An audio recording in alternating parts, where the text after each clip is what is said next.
Bismillah ar-Rahman ar-Rahim. Well, Allah subhanahu wa ta'ala says in the Quran, يَا أَيُّهَا الَّذِينَ آمَنُوا كُتِبَ عَلَيْكُمُ الصِّيَامُ كَمَا كُتِبَ عَلَى الَّذِينَ مِنْ قَبْلِكُم. The Siyam fasting has been prescribed on you the way it has been prescribed on those before you. لَعَلَّكُمْ تَتَّقُونَ. So you might get paid. That is the translation of what Allah subhanahu wa ta'ala says in the Quran. Now, of course, you have been listening to talks sometimes, and some people try to extract reasons from what Allah has said, from the orders of Allah. They try to find the hikmah behind it. Like when Allah subhanahu wa ta'ala makes a decision, He tells us what to do. People try to find out, why did Allah order us to pray? Why did Allah order us to do Hajj? Why did Allah order us to command us all these commandments that are in the Quran and Sunnah?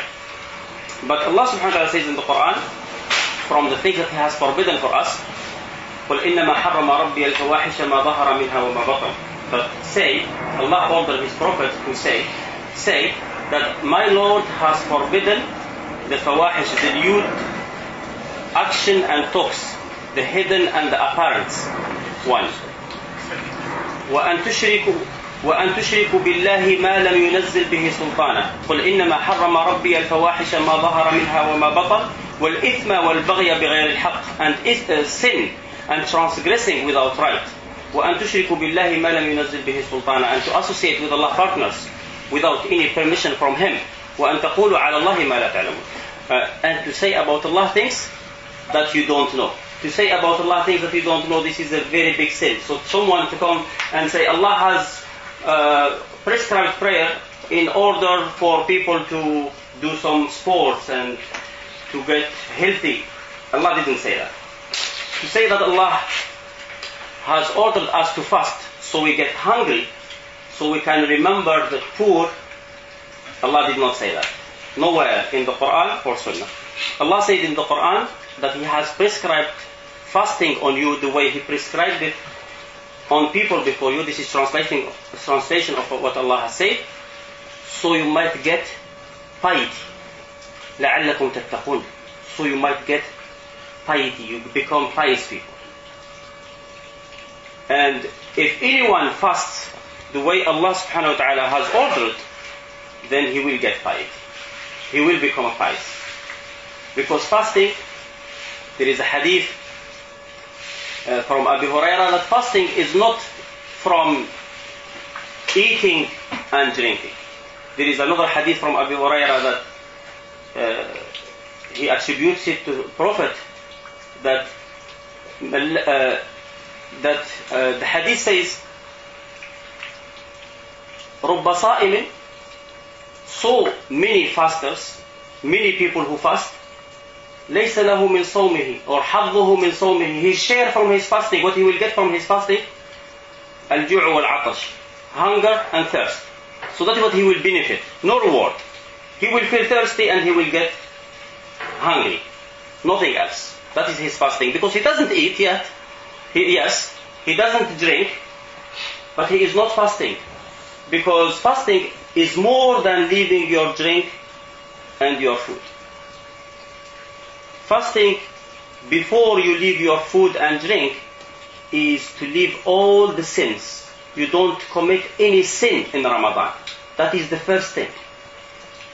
And if someone says the ayah that speaks about fasting, which is in Surah Al-Baqarah, Allah subhanahu wa ta'ala says, فَالْآنَ عَاشِرُهُنَّ, now you can go forth to your woman, وَكُلُوا وَاشْرَبُوا, and eat and drink, حَتَّى يَتَبَيَّنَ لَكُمُ الْخَيْطُ الْأَبْيَضُ مِنَ الْخَيْطِ الْأَسْوَدِ مِنَ الْفَجْرِ, until you can see the white thread, until the white thread becomes apparent from the black thread from the Fajr.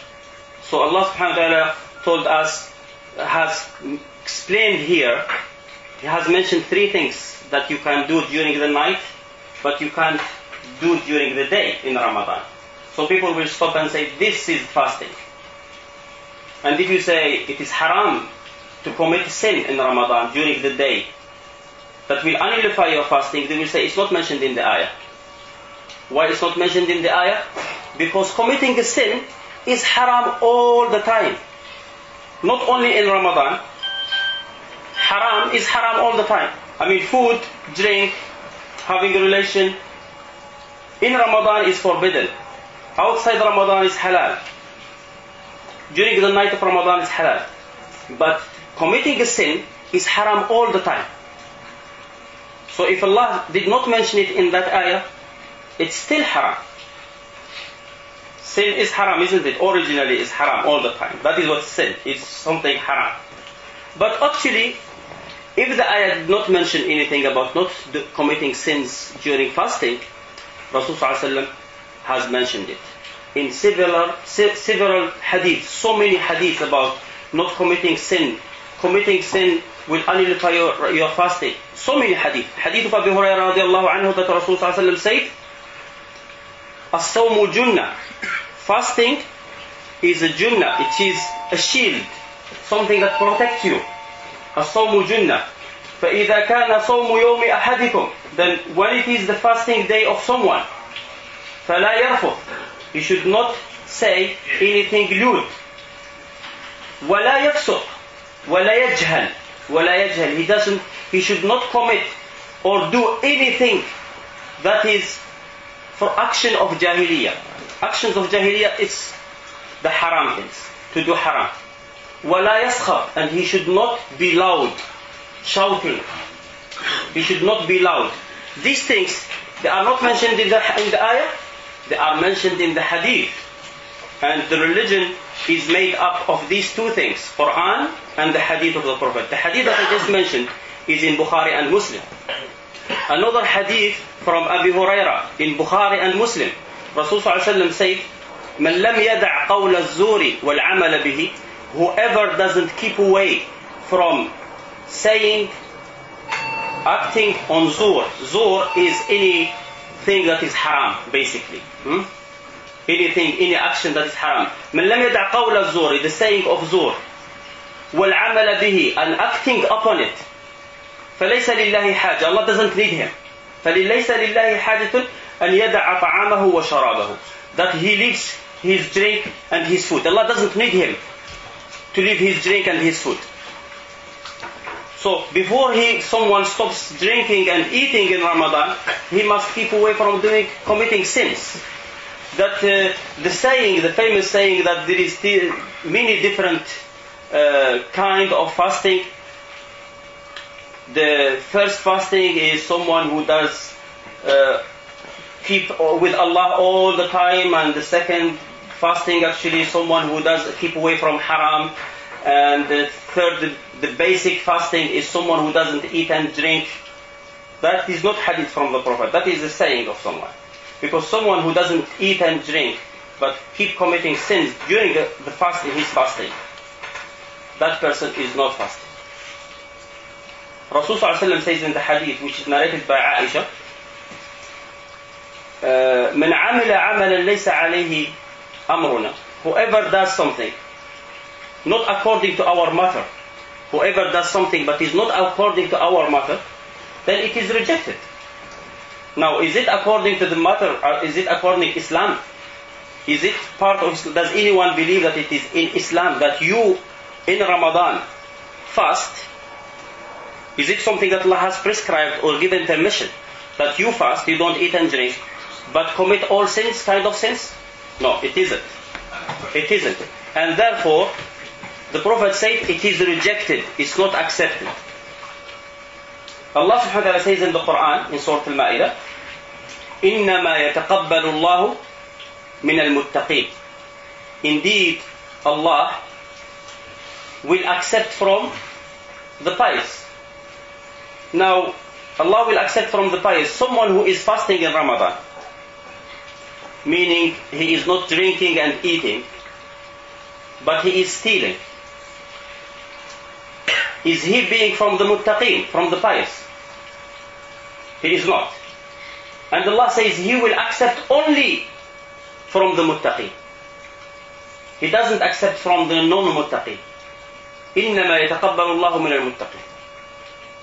So someone who in Ramadan is not eating and drinking, but he is keep doing all the kind of haram that he used to do before, then his fasting is invalid, broken, is not accepted. That of course, it doesn't mean that someone in Ramadan, wake up in Ramadan, commits sin, or eat for any reason, even like he wants to eat, and then he says, oh, my day is broken, I have already committed sin, I have already eaten, now I will finish my day by eating. If you break your fast for any reason, you still have to continue your fast until Maghrib. That is because the day of fasting of Ramadan, Allah has forbidden you from eating, and has forbidden you on that day from drinking, from coming out to your woman, from doing any kind of haram. If you go and eat a bite, that is a sin. That is one sin, isn't it? That sin will not give you permission to commit another sin. Meaning, you have eaten a bite, that is one sin. You don't say, oh, my day is broken, I am now going to eat another bite. The second bite is another sin. The third one is another sin. It's like when you kill someone. You are a killer, you kill someone, you have committed sin. Does it make it halal for you now to kill the rest of humanity? A sin doesn't make another sin halal. And that day, you have to take it this way. On that day, from dawn until Maghrib, Allah has forbidden you from eating. Eating one time doesn't give you permission to eat another.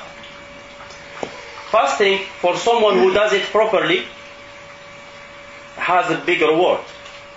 And you can understand why. Because Rasulullah ﷺ says, من صام رمضان إيمانا واحتسابا غفر له ما تقدم من ذنبه. Whoever fasts Ramadan, imanan, out of belief, wahtisaban, seeking the thawab from Allah, seeking the reward from Allah. Not like many people do. Okay, everybody is not eating and not drinking, I am not going to eat and drink. Just following people. Because people are doing it, I do it. That has no reward at all. Everything in Islam has to be with intention. إِنَّمَا الْأَعْمَالُ بِالنِّيَّاتِ. The actions are according to the intention. So, مَنْ صَامَ رَمَضَانَ, whoever fasts Ramadan, with that view in his mind, with that intention that he's seeking the reward of Allah, Allah will forgive him whatever he has committed sins before. That is because at the beginning of Ramadan, you have to make tawbah. Whatever sins you have done before, you have to ask Allah to forgive you. You have to regret all your wrong action that you have done before. And you have to decide that you are not going to do it again. You don't delay it, just okay, this is Ramadan, I am not going to do anything haram. I will delay it until Eid. No, because if you think like that way, and during your fast you wake up with that on your mind, you are doing a sin. When you think about doing a sin, when you decide to commit a sin, you have committed sin. I mean, you probably read the hadith where the Prophet ﷺ said, إِذَا هَمَّ عَبْدٌ بِحَسَنَةٍ بِسَيِّئَةٍ فَلَمْ يَعْمَلْهَا. If someone is about to commit a sin, thought about commit a sin, but he doesn't do it, then Allah will not write it as a sin until Allah will not write it as a sin. And then if he does it, it will be written as one sin. That hadith should not be misunderstood. That is when someone thought about doing a sin and then he didn't do it. He just thought about it. He has not decided to do it. Because if you think about most of the sins are something that you don't have you don't have to do anything with your hand or with your mouth, with your feet. No, just thoughts. Envy. It's just with your heart. It's just a thought. Something, but a decision. It's not something that crosses your mind and you try to reject it. If you try to reject it, it's fine. Sometimes these thoughts is about shirk. Shaitan will put in your mind some things about Allah or about His Prophet or about some doubt. As long as you are fighting it, it's not a sin. But when you accept it in your heart and you made it a decision that you are going to do it, that is a sin. If someone is going to steal and he thought about it and he decided, he made the plan, but he couldn't do it. He tried and then he was caught. Did this person commit sin? He did. The intention of, he is not a thief yet, but the thought that the decision that he is going to steal, he made him a sinner. That is a sin. So if someone in Ramadan is deciding, I am not going to drink anymore, for example, I will leave it after Ramadan, that thought is a sin. And he is not being one of the pious. His decision is, if someone is so weak that he can't fight his desires, he can always decide that I am going to leave it as long as Allah helps me. I am going to, in this Ramadan, ask Allah to help me. I know right now that I can't make that big decision. I am afraid that after Ramadan I will be going back to my habits.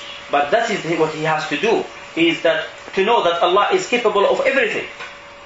To know that if he goes towards Allah, that Allah will come towards him and will help him. So, hoping, just making decision that if Allah helps him and thinking that Allah will help him, that is because we are supposed to think good about Allah. That is what Allah subhanahu wa ta'ala says in a hadith. أَنَا عِنْدَ ظَنِّ عَبْدِي إِذَا أَحْسَنَ الظَّنَّ بِي. I am according to what my servant thinks about me, as long as he thinks as he is thinking good about me.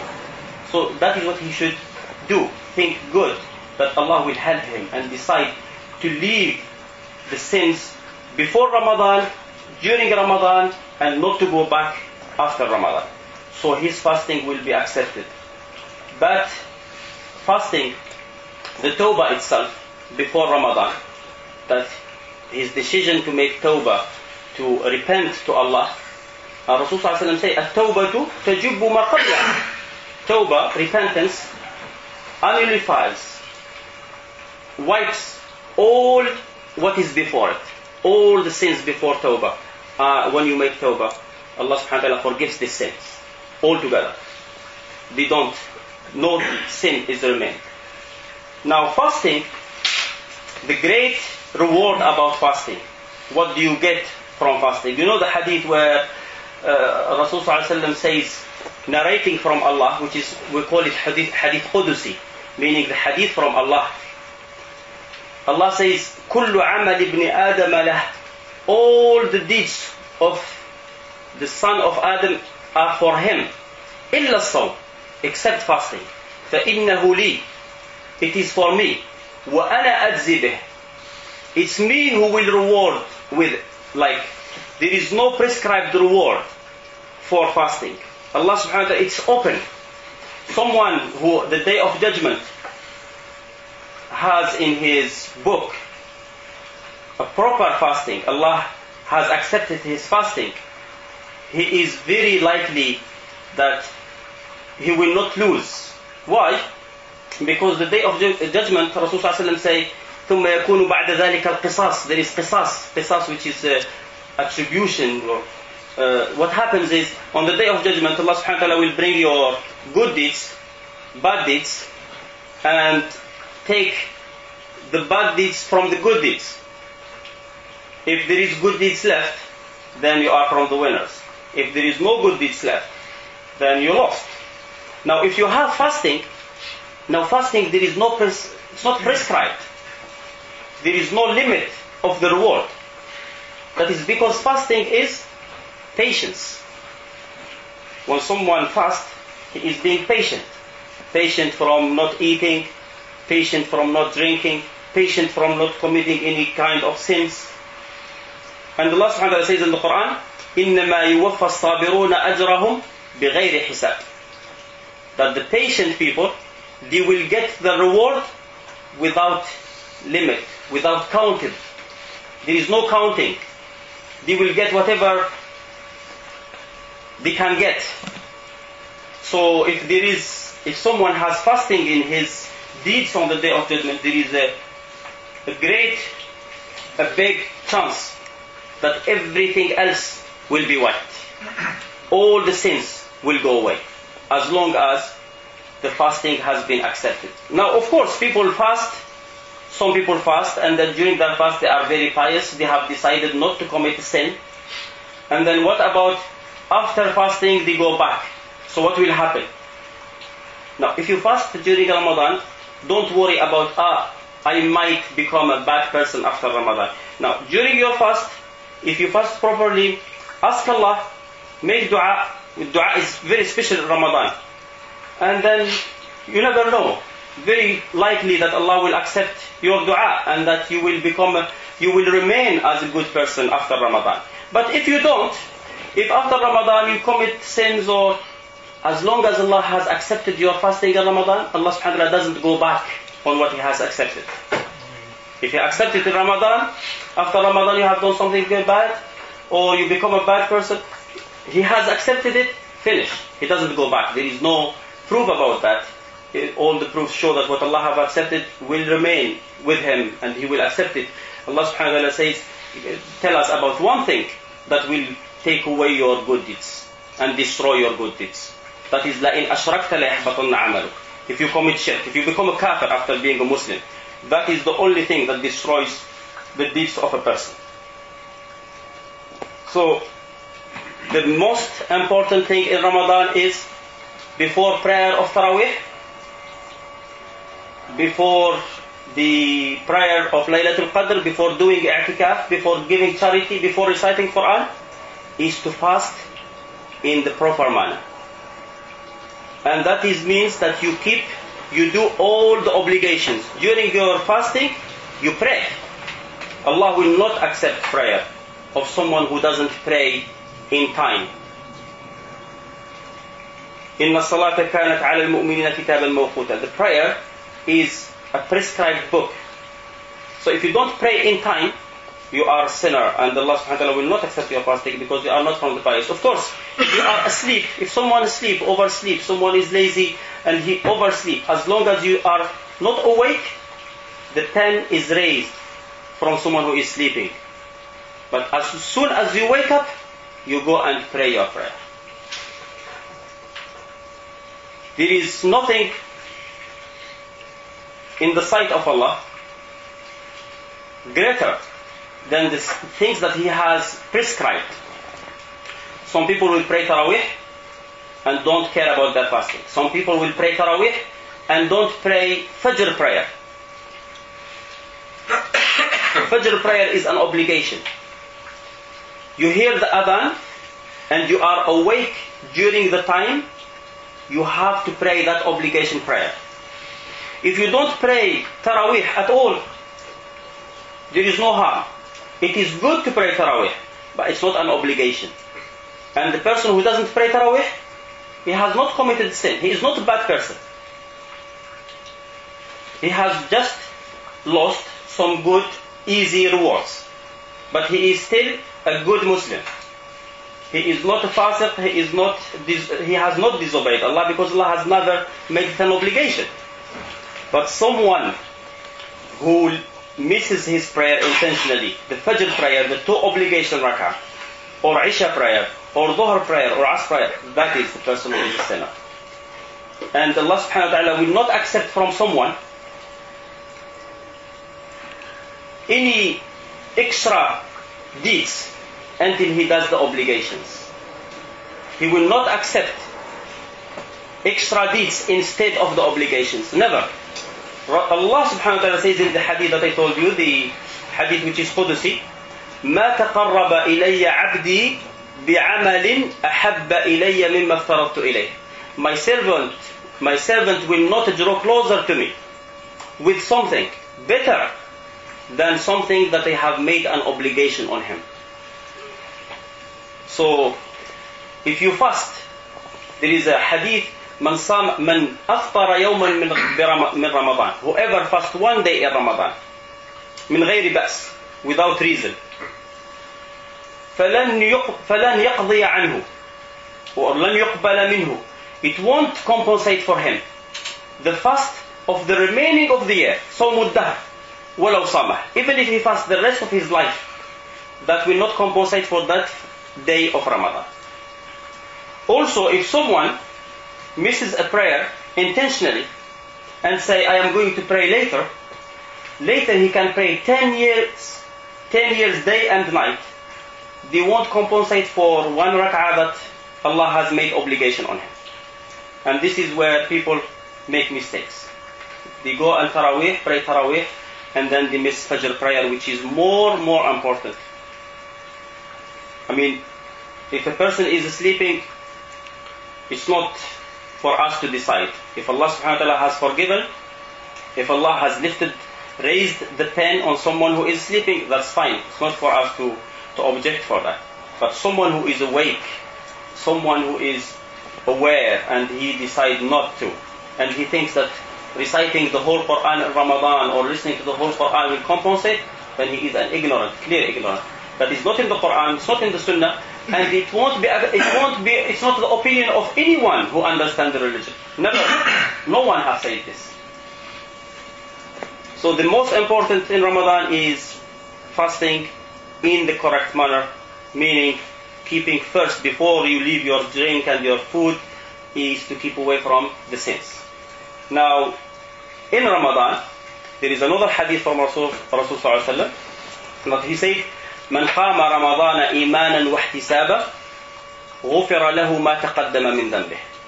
Whoever stand and pray at night, whoever pray night prayer in Ramadan, Allah will forgive him all the previous sins, whatever he has committed sins before.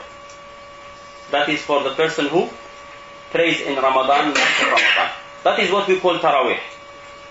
Now, Taraweeh is not something that Umar ibn Khattab has done or Umar ibn Khattab has created. Taraweeh comes from this hadith.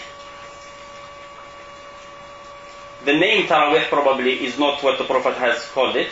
The Prophet ﷺ call it Qiyam. The Quran says, يَا أَيُّهَا النَّبِيُّ قُمِ اللَّيْلَ إِلَّا قَلِيلًا. قُمِ اللَّيْلِ وَمِنَ اللَّيْلِ فَتَهَجَّدْ بِهِ. So in the Quran refers to it as Qiyam or Tahajjud. It's all one name. Just people try to do, but this is Taraweeh, this is Tahajjud, this is Qiyam. The Prophet ﷺ used to pray Qiyam. And he used to pray 12 rak'ah. 11 rak'ah. In Ramadan and outside of Ramadan. That is because Rasul ﷺ used to be consistent with his deeds. It is a good thing to be consistent with what you do. Rasul ﷺ says in the hadith narrated by Aisha that أحب العمل إلى الله ما دوم عليه وإن قل. The best deeds to Allah are those that are consistent, even if they are little. So to do little but being consistent is better than to do too much and not being consistent.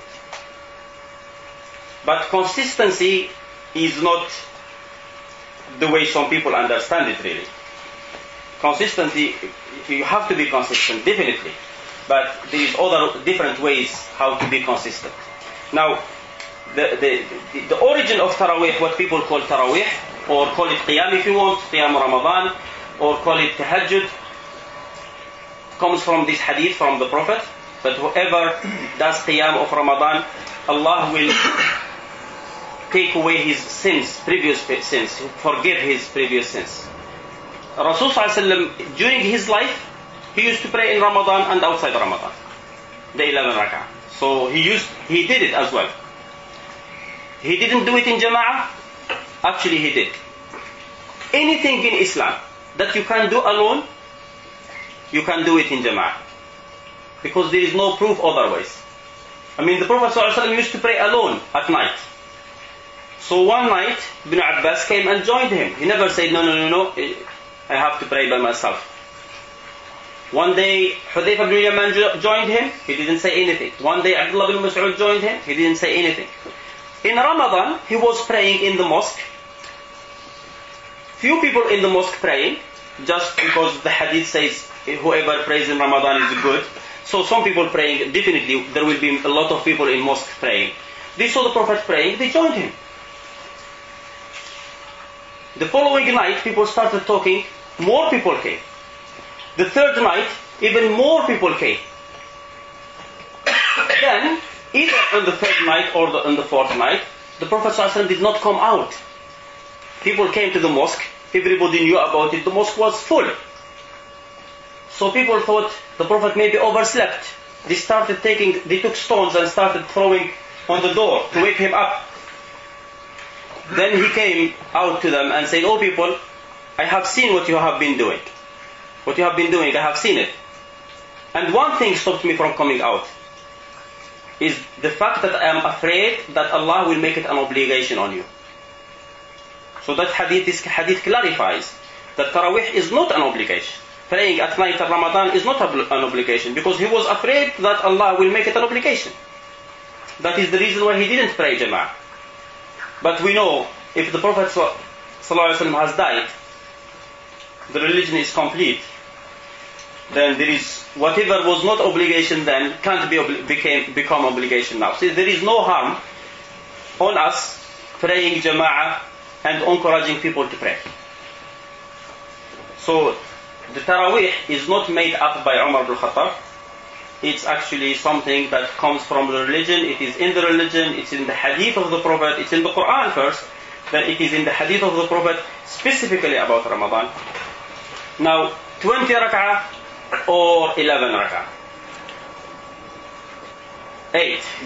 Well, 8 plus 2 plus 1. There is no difference in the religion, and the Prophet ﷺ did not use to pray, to give a name to the two last rak'ah and the last rak'ah. He doesn't give them this all prayer of the night, including the last rak'ah, which is what? All this is prayer of the night. So 21 or 23 according to some, or it's all the same. If someone says 11 rak'ah is better than 20, then he is wrong.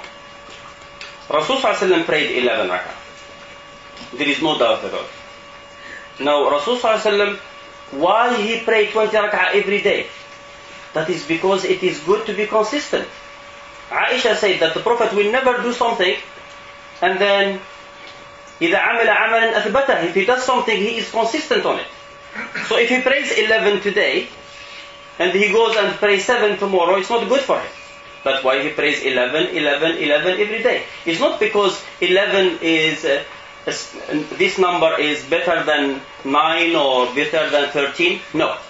He is one person, and one person, if he chooses to do something and being consistent, it has to be one thing. You can't be one person and doing different things and being consistent at the same time. So he chose 11. But he never said 11 is better than anything. And the Prophet ﷺ is required to tell people, not to do, no, to tell people what is good for them. That is what Allah told him. Ya ayyuha rasulu balligh ma unzila ilayka min rabbik. O Prophet, convey what has been given to you, what has been transmitted to you. You have to convey it. That is not an action. He has to say it. That is what the Prophet ﷺ used to do. He used to tell people what is good for them. And then as a person, as a Muslim, he is a Muslim. He is supposed to choose what he can afford to do and do it. For example, he used to fast 3 days. That is the hadith of Hafsa, rather than the famous hadith about Monday and Thursday. The hadith of Hafsa in Muslim, that Rasulullah used to fast 3 days every month. That is what he can afford to do. That is what he is capable of doing. But when Abdullah ibn Amr ibn al-As asked him about fasting, he gave him many options. And then when he insisted, he told him to fast 1 day and not fast another day. So 1 day on, 1 day off. And then he said that is the best fasting.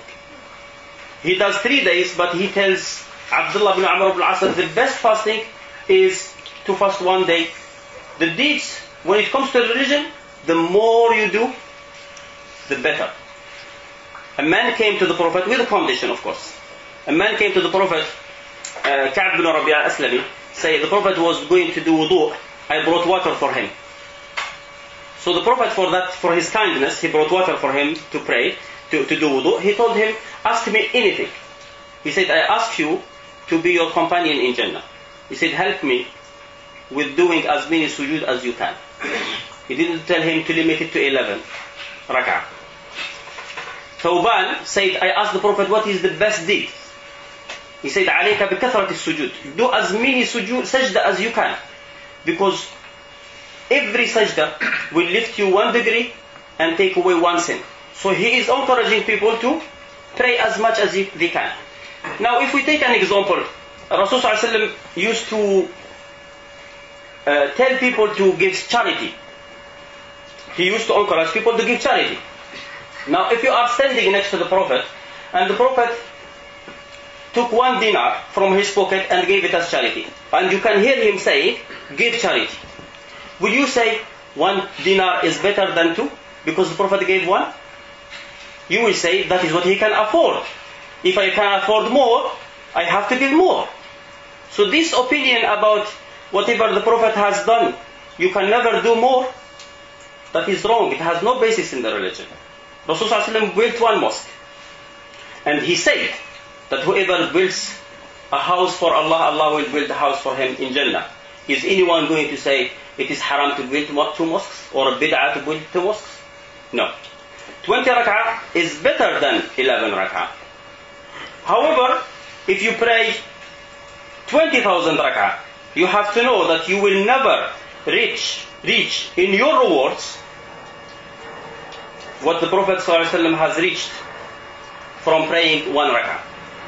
Now, 20 is better than 11. Your reward from 20 will not equal or be even as close as... Rasulullah ﷺ said about the Sahaba, not about himself, told other people, لو أن أحدكم, if any of you spends like the amount of Uhud of gold, will not be equal to the handsful of one of the Sahaba. So when you say 20 rak'ah is better than 11, you are not saying that you are going to get more rewards than the Prophet. Also, when you spend 100 dinar, it won't be like 1 date from the Prophet. But it doesn't mean, the Prophet gave 1 date, I'm not going to give 2. You understand? Just same thing. So, but with a condition, is that you can be consistent. So don't pray today 20, and tomorrow you go to a mosque and you find them praying 8, and then you stop at 8. If you pray 20, continue the whole month 20. But when we talk about consistency, really, consistency is not something like that you have to do every day. A person can be consistent and saying, okay, I pray at night every Ramadan. So he doesn't pray outside Ramadan, but every Ramadan. So he is consistent because he prays in this Ramadan and the following Ramadan and the coming Ramadan. The only reason why Rasulullah ﷺ used to encourage people to pray less and to fast less and to give less is the fear that they might not be consistent. Aisha radiallahu anha said, the Prophet came to my house and he saw a woman. He said, who is this woman? She said, I told him she is so and so. And then she started praising her. She prays all night.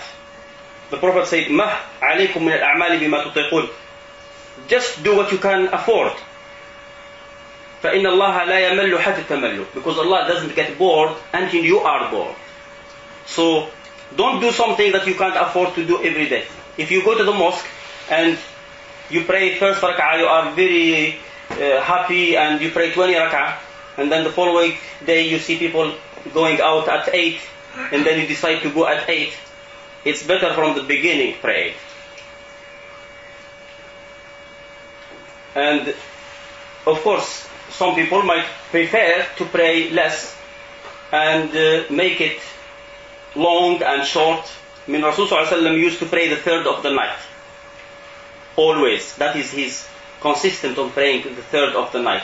So what he does, third of the night in the summer and the third of the night in the winter is not the same.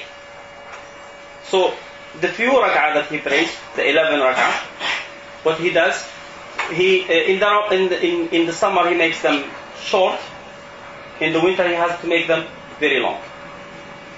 Uthman ibn Affan used to pray one rak'ah all his life. That is his one rak'ah. And one rak'ah sometimes he reads the whole Quran.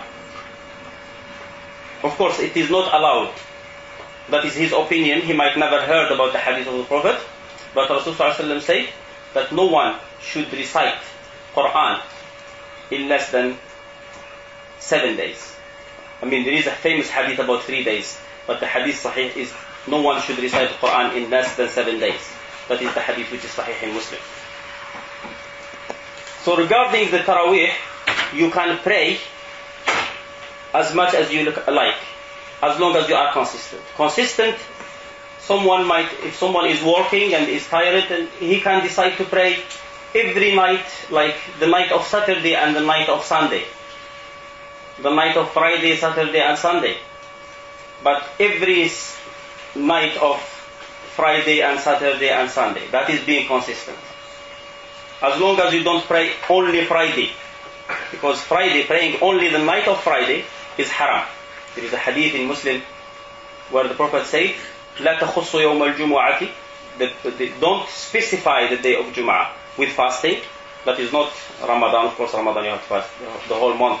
If you are not able to fast many days and then Ramadan comes, you still have to fast it because that is an obligation. So you don't fast just Jum'ah by itself, and you don't pray on the night of Jum'ah by itself. It is haram, it is forbidden. That's what Rasulullah said. So that is regarding of the Taraweeh, which is very important. The other important things in Ramadan is to recite Quran. Quran, Allah subhanahu wa ta'ala, when He mentions Quran, He says, إِنَّا أَنزَلْنَاهُ فِي لَيْلَةٍ مُبَارَكَةٍ.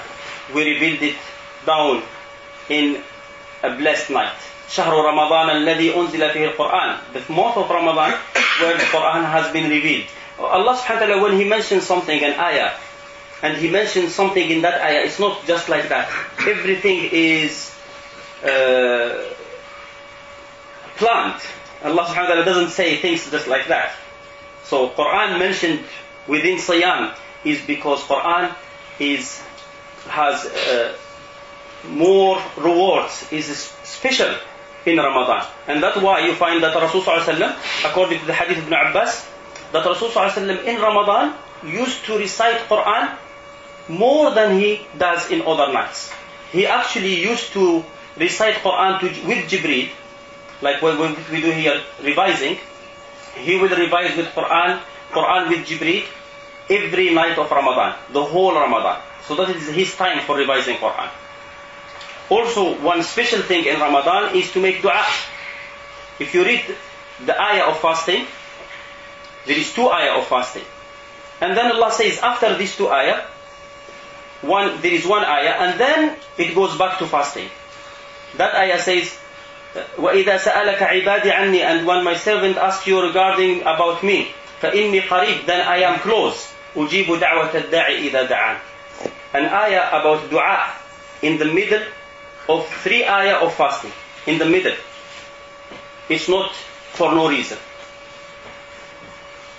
There is the i'tikaf is mentioned in the fasting, within the ayah of fasting. And then you see the Prophet where he used to fast, he used to do i'tikaf in Ramadan.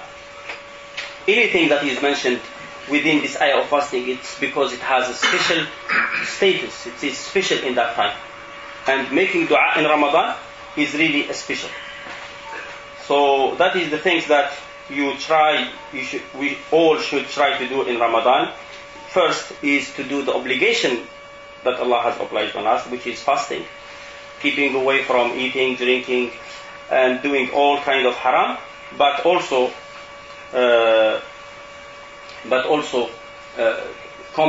complement this with the good things, which is dua, which is praying at night, which is these things are considered to be mustahab, good things. أقول قولي هذا وأستغفر الله لي ولكم.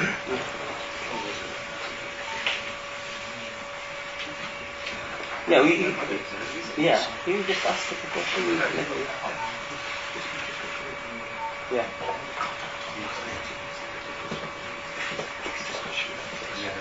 The opinion of what? Yeah. Okay, the fasting, what this is general things now. The brother is asking a question about fasting, about when you break your fast. Well, the niyyah, the intention is of course before the action. You don't, the action, when you start prayer, you don't pray one rak'ah and you do intention afterwards. You do the intention before, because that one rak'ah is invalid then. It has been done without intention. When you fast, you have to, there is a hadith actually from Hafsa, even though there is a different opinion here, whether it is marfu' or mawquf, but the rule, when Rasul sallallahu alaihi wasallam says, إِنَّمَا الْأَعْمَالُ بِالنِّيَّاتِ, that actions are according to the deeds. The hadith of Hafsa, of course, it says, لا صوم لمن لم يبيت الصيام من الليل. There is no fasting for someone who has not done the intention at night. So you have to do the intention before night. Now, if you start something and beginning of it you have done no intention, it's invalid, because no action without intention. So you have to do the intention at night. The intention is not something that you have to say.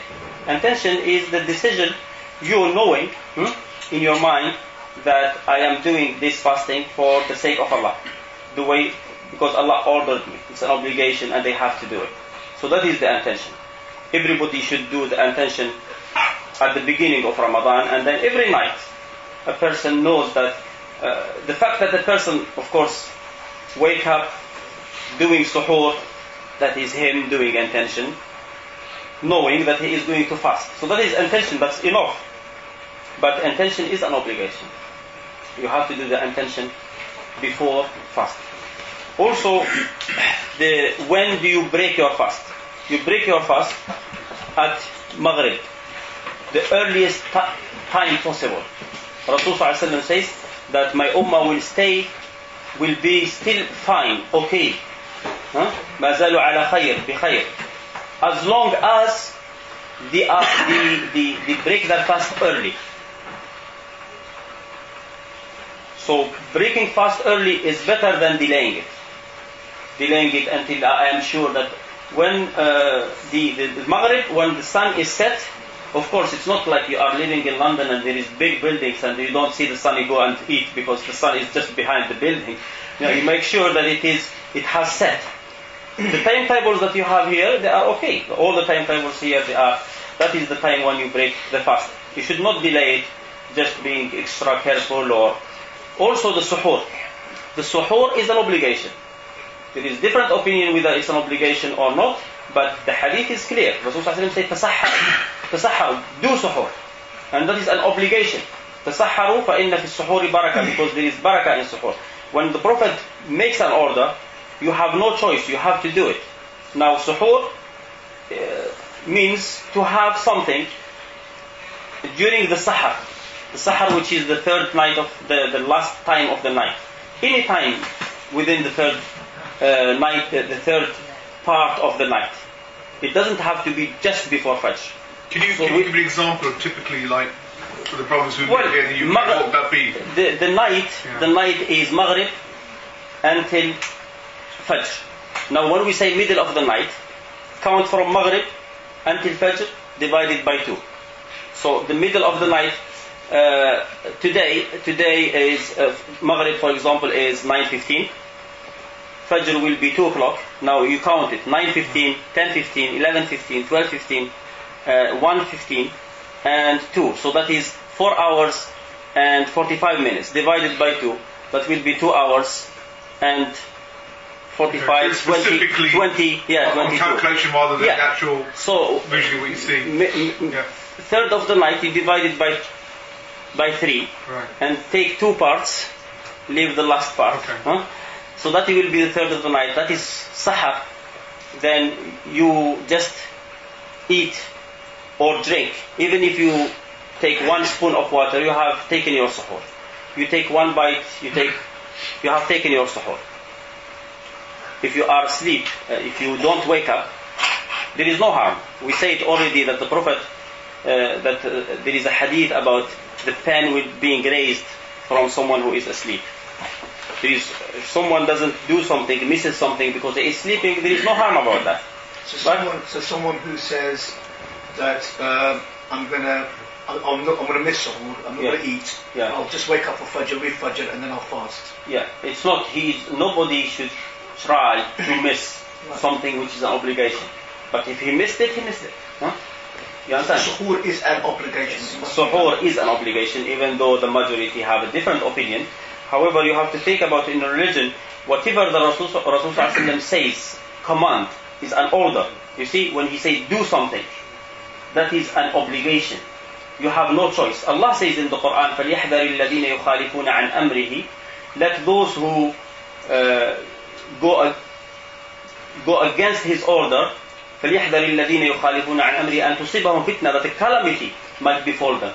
أَوْ يُصِيبَهُم عَذَابٌ أَلِيمٌ, or that they might get into a severe punishment. Rasul said, لَوْلَا أَنْ أَشُقَّ عَلَى أُمَّتِي. If I won't make it difficult for my ummah, I will order them to do siwak for every prayer. What is the difference? Look, if I won't make it an obligation, or if I won't make it difficult on them, I will order them to do it every prayer. Now, if he orders people to do it every prayer, it will become an obligation. If it's an obligation, you have no choice. If you have no choice, it's difficult. But if he doesn't make it an order, then you have a choice. And if you have a choice, you do it when you can, and you don't do it when you can't. You see? Or you do it when you choose, and you do it when you don't want. But if he orders, then you have no choice. Nobody should say, oh, this is not a matter of religion. If a prophet makes an order, then it's a matter of religion, finished. You see, Allah subhanahu wa ta'ala revealed this ayah, وَمَا كَانَ لِمُؤْمِنٍ وَلَا مُؤْمِنَةٍ. It is not fit for a believer, man or woman, إِذَا قَضَى اللَّهُ وَرَسُولُهُ أَمْرًا, when Allah or His Prophet makes a decision, أَنْ يَكُونَ لَهُمُ الْخِيَرَةُ مِنْ أَمْرِهِمْ, that they have a choice about that matter. If Allah makes a decision, you see, when Allah made the decision that Zainab, this ayah was revealed about that matter. When Allah made a decision that Zainab should marry Zayd, she didn't like it. She didn't want at the beginning to marry Zayd. She doesn't like Zayd. And Zayd doesn't like her. But when Allah made her that decision, she had to accept. She didn't dislike the order of Allah, she disliked Zayd. But Allah made a decision, the ayah was revealed, she married him. She had no choice. There was a slave woman in the time of the Prophet, and she was married to a black slave. Then she was freed. She made a pact with Aisha. She wanted to free herself. And a slave in Islam has the right to free himself if he wants. He just has to pay. You just have to value him in the market. If he says, I want to free myself, his owner has to free him. As long as he is able to pay how much he is worth.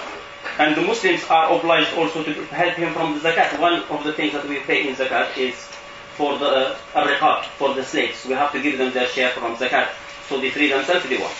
Now this woman asked Aisha to help her, and she became free. When she became free, she was married to a slave. The Prophet, according to the religion, she has the right to remain with her husband because she was married as a slave. Now she has the right to stay in that marriage or to break it. She chooses herself. She doesn't say, I don't want him. But the man really, he was desperate to stay with her. In Medina, this hadith is in Bukhari and Muslim. In Medina, when he see her, he go after her and he start crying. When the Prophet saw that, he went to her and said, why don't you take him back? She asked him, is it an order?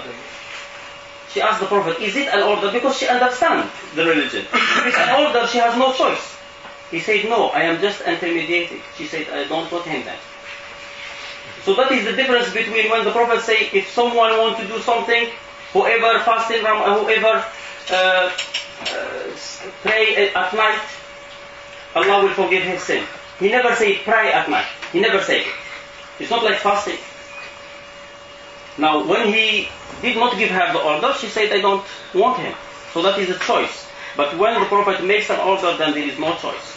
If he say you have to fast, you have to fast. And if he say you have to eat, you have to eat. You don't say, oh, this is my body, I am free, I can do whatever I want. So technically speaking, all the men are slaves of their wives. So. Well, so please, brothers, just. I've got a couple of questions from the sisters. I've got a whole bunch of questions here. So I guess the first one is just regarding just to clarify on Taraweeh. I think alhamdulillah that was quite clear. But when you mentioned the rakats, the qiyam, when you talk about 8, does that include the fara'id as well, or just the sunnah? No. Of course, that is out without mentioning. Right. The Prophet ﷺ used to pray Isha. Right. Then he will pray 2 rak'ah just before he sleeps. Right. And then he will pray later 4. According to Aisha, he will pray 4, then 3. Doesn't mean that there are 4 like Dhuhr or no. That because he prays 4 and he take a break, and then he prays 4, that's mean 2 and 2. You understand? Right. Okay. Now there is so many hadith about the Prophet praying 5 rak'ah together, like without salam, taslim. He will pray 5, standing, and then with 1 takbir, and then salam at the end. It's in Muslim. But that hadith should be disregarded. Why? Because you don't follow what the Prophet have done. You follow what he has said. We don't know when he has done that. Aisha said that the last of his prayers, he used to pray 4 and 4 and 3, but she didn't explain how, whether it's 2 and 2 or 4 together. But a man came to the Prophet and said, Ya Rasulullah, kayfa salatul layl? That is now the Prophet talking. And this is what you have to take. He said, Ya Rasulullah, kayfa salatul layl? How is the prayer of the night? He said, Salatul layli mathna mathna. The prayer of the night is 2 rak'ah. So you have to pray 2 and 2 and 2. فَإِذَا خَشِيتَ الصُّبْحَ فَأَوْتِرْ بِوَاحِدَةٍ. When you are afraid that your subh, fajr might overcome you, then finish with 1. That is the prayer of the night. 2 rak'ah, the last one should be 1. So just extend it into the witr salah as well. Well, that is the last one. That is the witr. That is included as well. Yes, of course. The last one is 1. You can't pray witr twice, but 1 rak'ah. Witr means odd. The word witr means odd. Okay. So you have even and odd. So this can be prayed as 3 or 1? No, it's 1. Just 1. It has to be prayed 1. That is what the Prophet said. That hadith will, you see, the religion did not come at, the religion has changed. The religion has, from the beginning to the end, things will be haram and then change. You understand? When the Prophet at the beginning, when he started praying, he was praying towards Bayt al-Maqdis, isn't it? And then the Qibla was changed. At the beginning, when they were praying, they used to talk during the prayer. When the prayer started at the beginning, Ibn Mas'ud say, we used to talk in the prayer. A person will stand up, he is praying, Allahu Akbar, and then he will tell this person, go there, come back. You understand? They will talk. What? They're having a chat. What? This is because we were born knowing the last prayer, so it is odd for us. The Christians pray and they talk during their prayer, isn't it? It's not normal. It's not normal for us because we were born knowing the correct prayer. But if we were praying that, at that time it was the correct prayer, talking. Ibn Mas'ud, this is hadith in Bukhari. Ibn Mas'ud say, we used to talk in our prayer. Then he went to Habasha. The Prophet went to Medina. He said when he came back from Habasha one day, he came from Habasha, he never knew that the prayer has changed. He said, the Prophet sent me to do something. I went, he came back, he was praying. I said, Assalamu alaikum, he didn't answer. I thought he was angry because I came late. You understand? He said, I started thinking that the Prophet is angry with me, that is why he didn't say salam. He said, when he finished the prayer, he said that Allah changes his commandment the way he wants. And he made this commandment that you should not speak in prayer. So the things change. The Prophet was praying witr in one way. But when the man asked him about the prayer, now this is the hadith, this is the speech of the Prophet, this is the most important thing of the religion. When the Prophet does something, always you have to understand it this way. He does something, he says something, which is more important? Saying what he says is the wahy, because the Prophet originally he used to do a lot of things.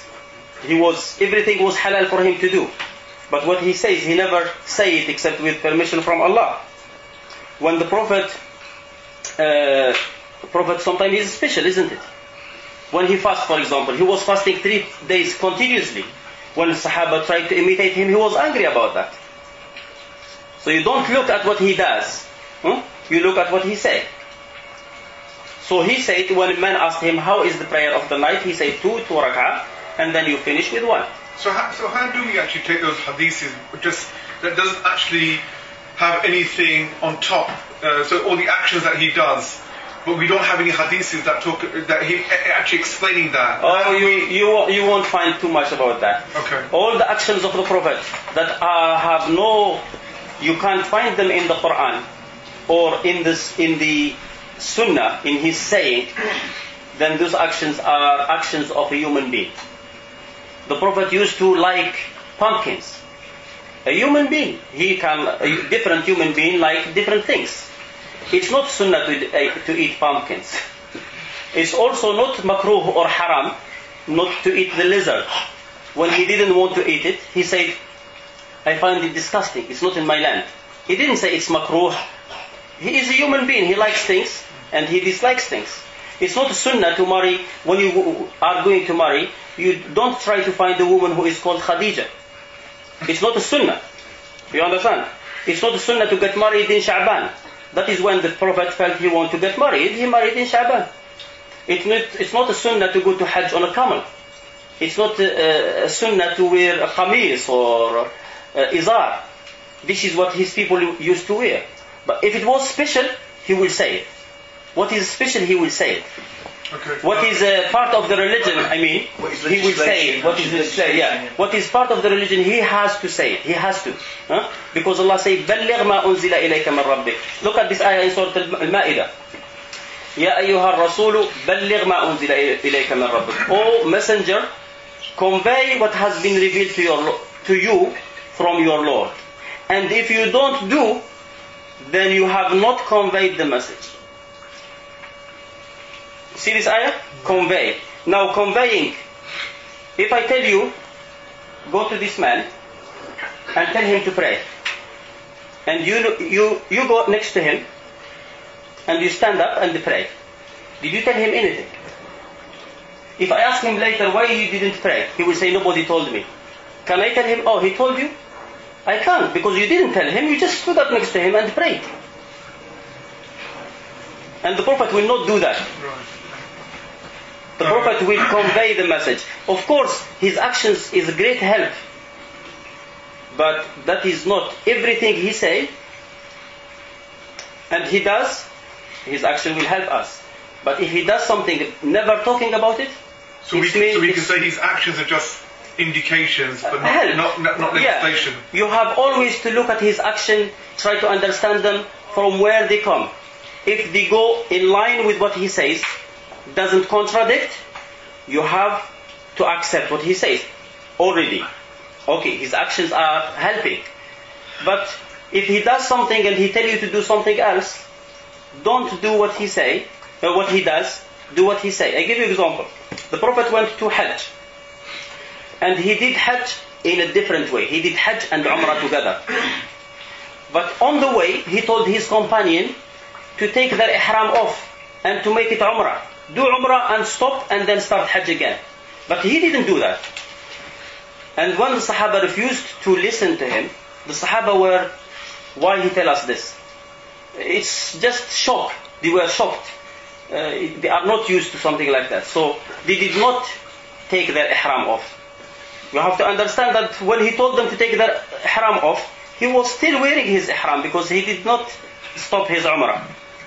When they refused, they hesitated only. They did it later. He went to Aisha and said, don't you see? I ordered your people to do something and they are hesitating. When he went to Mecca, if you remember this hadith, another hadith, this hadith is in Muslim, the other hadith is in Bukhari and Muslim.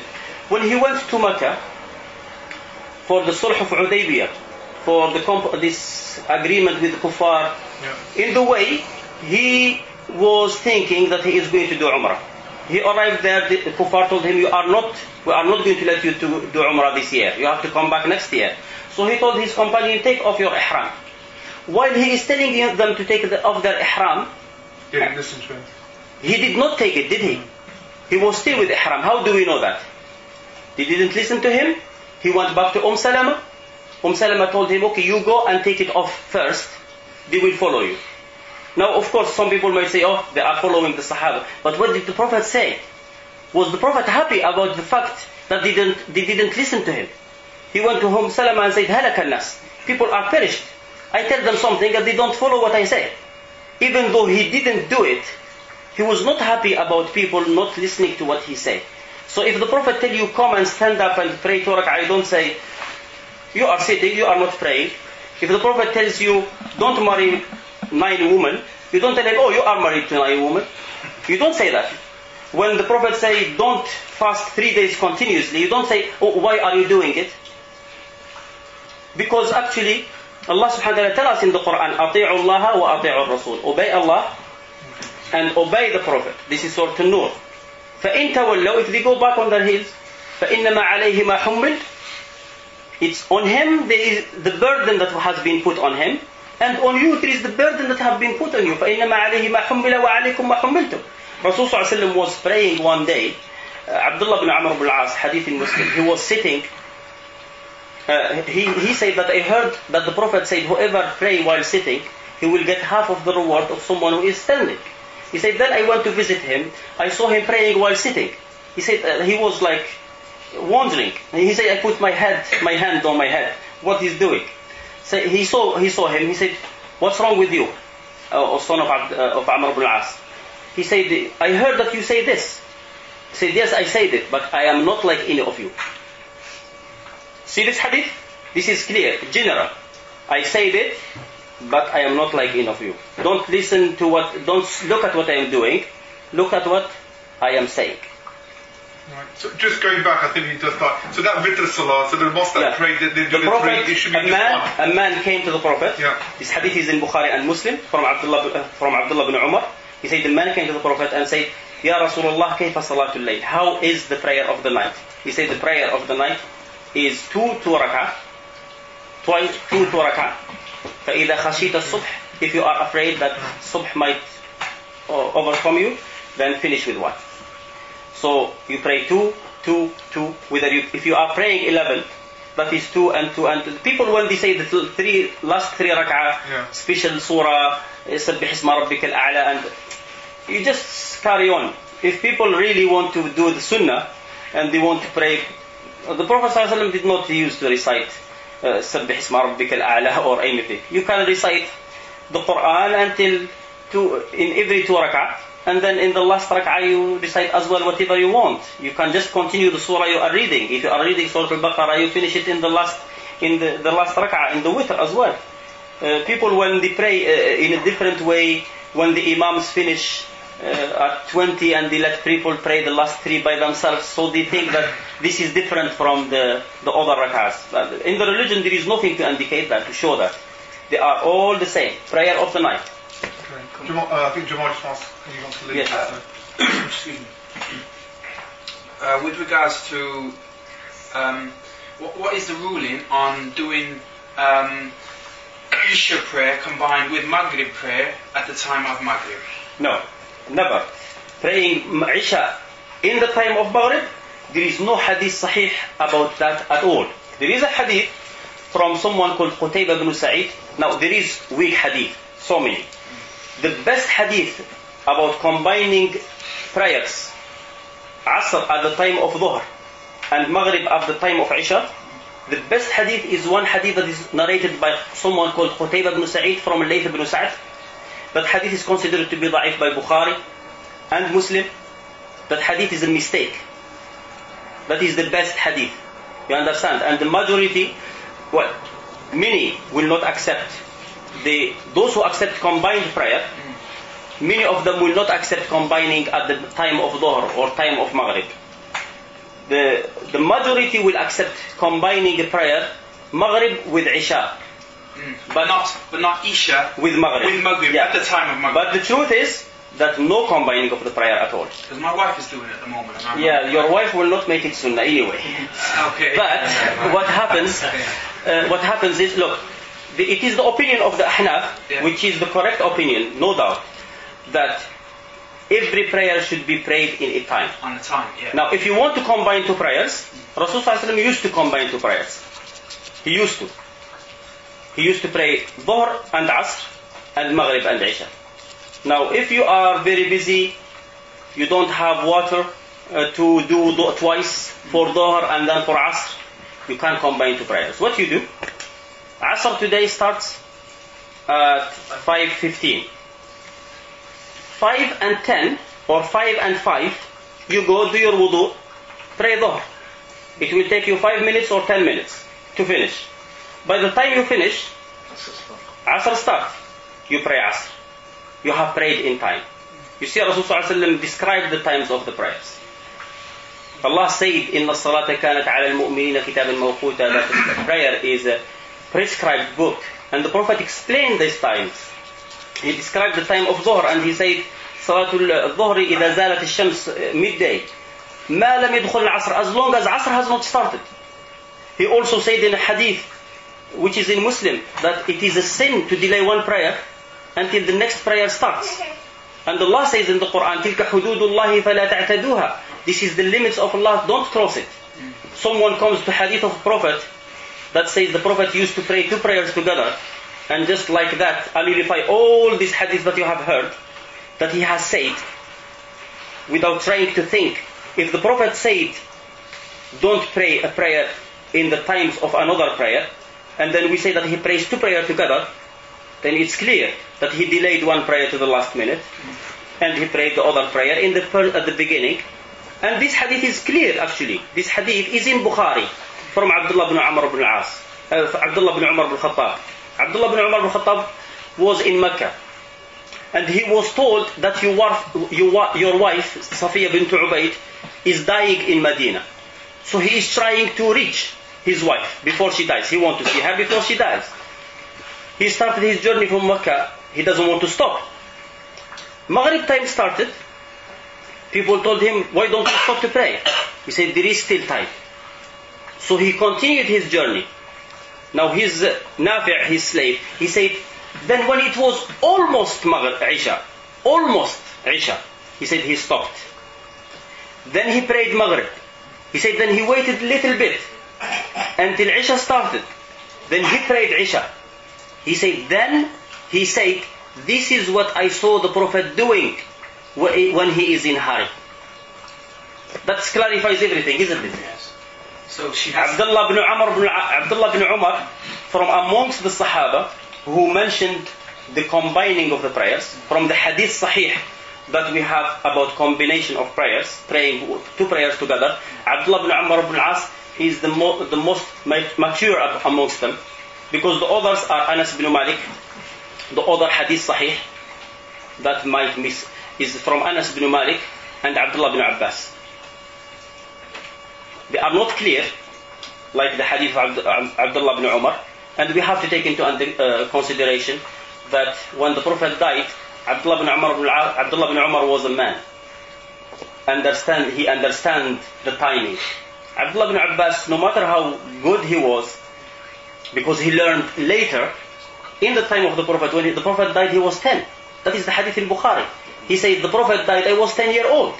A 10-year-old will not be very good about when Maghrib finished. I mean, old men, old people, even though they live in the desert, will not know this.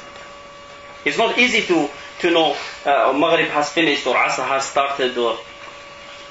So the hadith of Abdullah ibn Umar is clear. Can I just, anybody got any questions on Ramadan? Let's carry on, inshallah. Khair, inshallah. Prayer. Yes. So, it's 1 minute. Okay, so if anybody's got any questions, I know we're digressing a bit on the questions, but if anybody's got any questions on Ramadan, can you say those, and then afterwards, when we've got time, we can discuss issues after that. So please, ask if there's any more. There's one question about fitrana and paying at what period of time during Ramadan you can pay this, or when it should be paid? Okay, we pray first, or? Well, I can answer that question quickly. Well, the fitrana, what is called zakat al-fitr, is considered to be obligation by the majority, but it's not unanimously considered to be an obligation. I personally don't know any hadith that shows that it's an obligation, but it's a good thing to do. Now, to pay zakat al-fitr is to be paid, according to the hadith, someone who wants to pay it is to be paid before the prayer. It doesn't say the limit.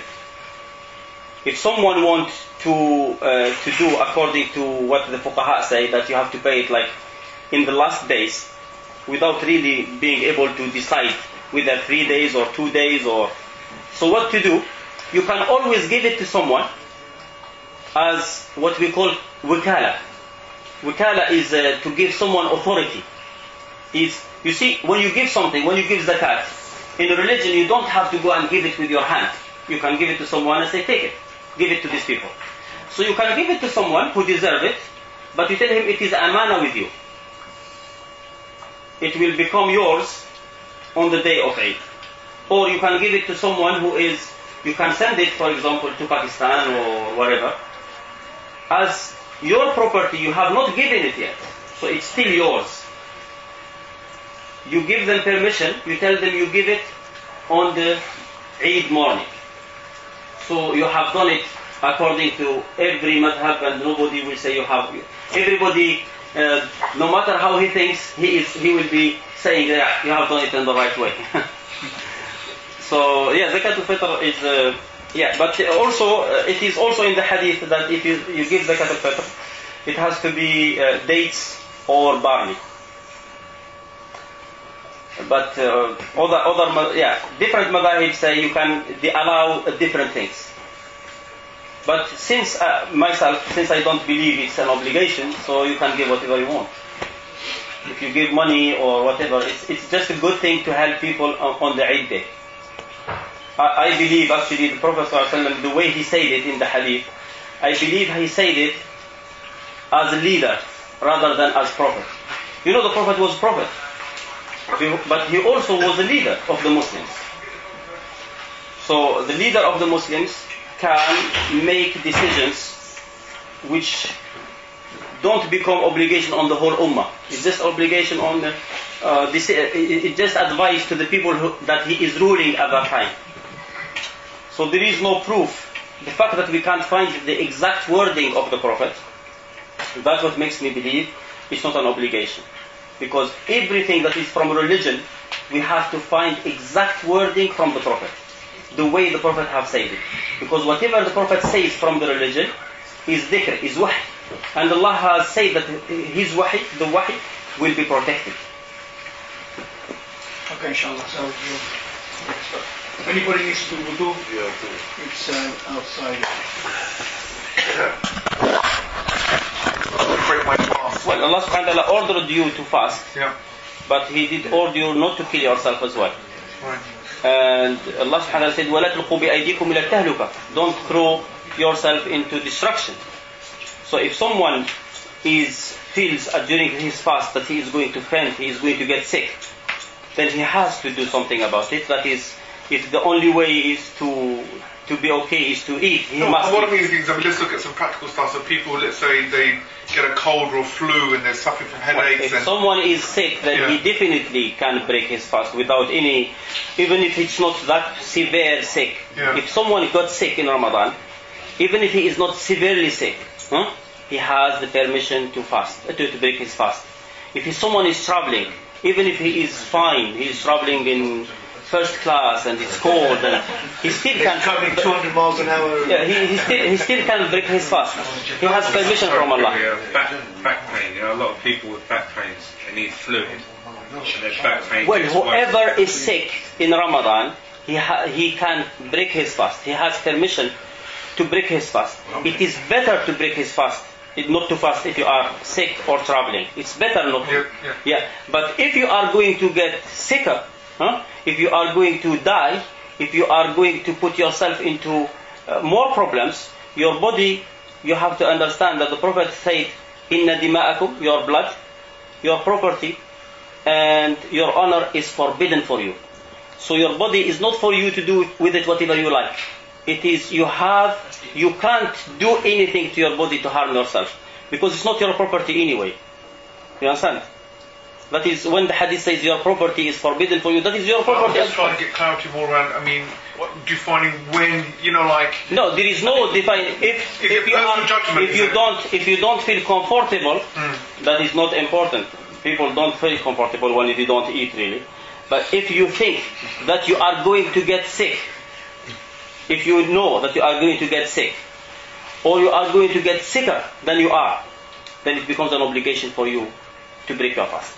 Okay, on another point is, what about, for example, the people who are diabetic, who need injections, and they need on permanently medication, or asthmatic? The person who can't, people who are diabetic, they can't fast because it's very painful for them anyway. Yeah. And this is where the ayah says, وَعَلَى الَّذِينَ يُطِيقُونَهُ فِدْيَةٌ طَعَامُ مِسْكِينٌ. Those who can afford it, يُطَوِّقُونَهُ according to the... Those who can fast, but with severe difficulty. Like it will be so painful for them. It will be not normal for them. It will be painful. For these people, they just can pay fidya. They can just feed one person. Old people, like old man, old woman, these people are not like sick. They are old. And because their age, it's very difficult for them to fast. They have to eat. These people, they just have to pay instead of fasting. And people with diabetes, people who are sick, and they can get better later, they just have to break their fast and fast later. So people who suffer from like asthma, for example, yeah. Now, I've heard some hukams of people say that you can take them because it doesn't go through the same... No, that is not eating. The inhaler is not eating or drinking. Yeah, they can use it even when they are fasting. Okay. That is not eating. What Allah has forbidden is eating. He didn't forbid for you to put stuff on your eyes and then stuff that goes from your eyes to your throat. So what about injections? Nobody calls it eating. That is not eating. So you can put as many injections as you want, necessary or not necessary.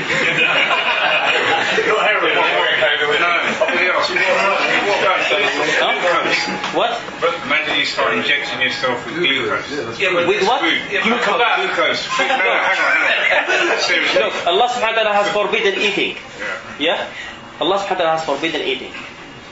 And if someone calls putting stuff through your vein eating, that will be, but nobody will call it eating. There is nothing in the religion, there is no playing with the religion. But you have to understand that Allah subhanahu wa ta'ala is not short of words. He created the words. And if He wants to say something, He would say it. He will know how to say it.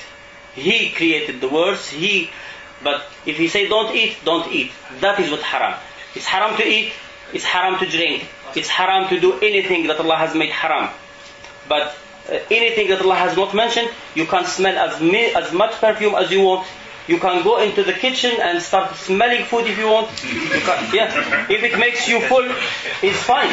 What about, but don't eat it. Yeah, but what about I heard yeah. that someone who is cooking yeah. and a little taste or have you heard that? No, eating is haram. Yeah. If you put something in your mouth and you spit it, you have not eaten. Right. So if someone is testing the food, people do. That's fine. So just extending that to people who brush their teeth with toothpaste. You can brush your teeth and make sure that you don't swallow anything. About the brushing your teeth with the toothpaste, I heard a hadith about the smell coming out of your mouth is better. Yeah, there is a hadith that... If you use toothpaste, will that nullify No, it doesn't nullify anything. The hadith that the Prophet said that the لَخَلُوفُ فَمِ الصَّائِمِ أَطْيَبُ عِنْدَ اللَّهِ مِنْ رِيحِ الْمِسْكِ, that will be better. That doesn't mean that you have to stay, you have to keep your mouth stinky or not. It doesn't mean that. Actually, Bukhari has put this hadith about putting siwak, using siwak in the book of Siyam on fasting. Yeah. And then many who agree with him, a lot. The Shafi'i said you should not use siwak after adh onwards. But he didn't bring any proofs. Of course, if someone... This happens to people.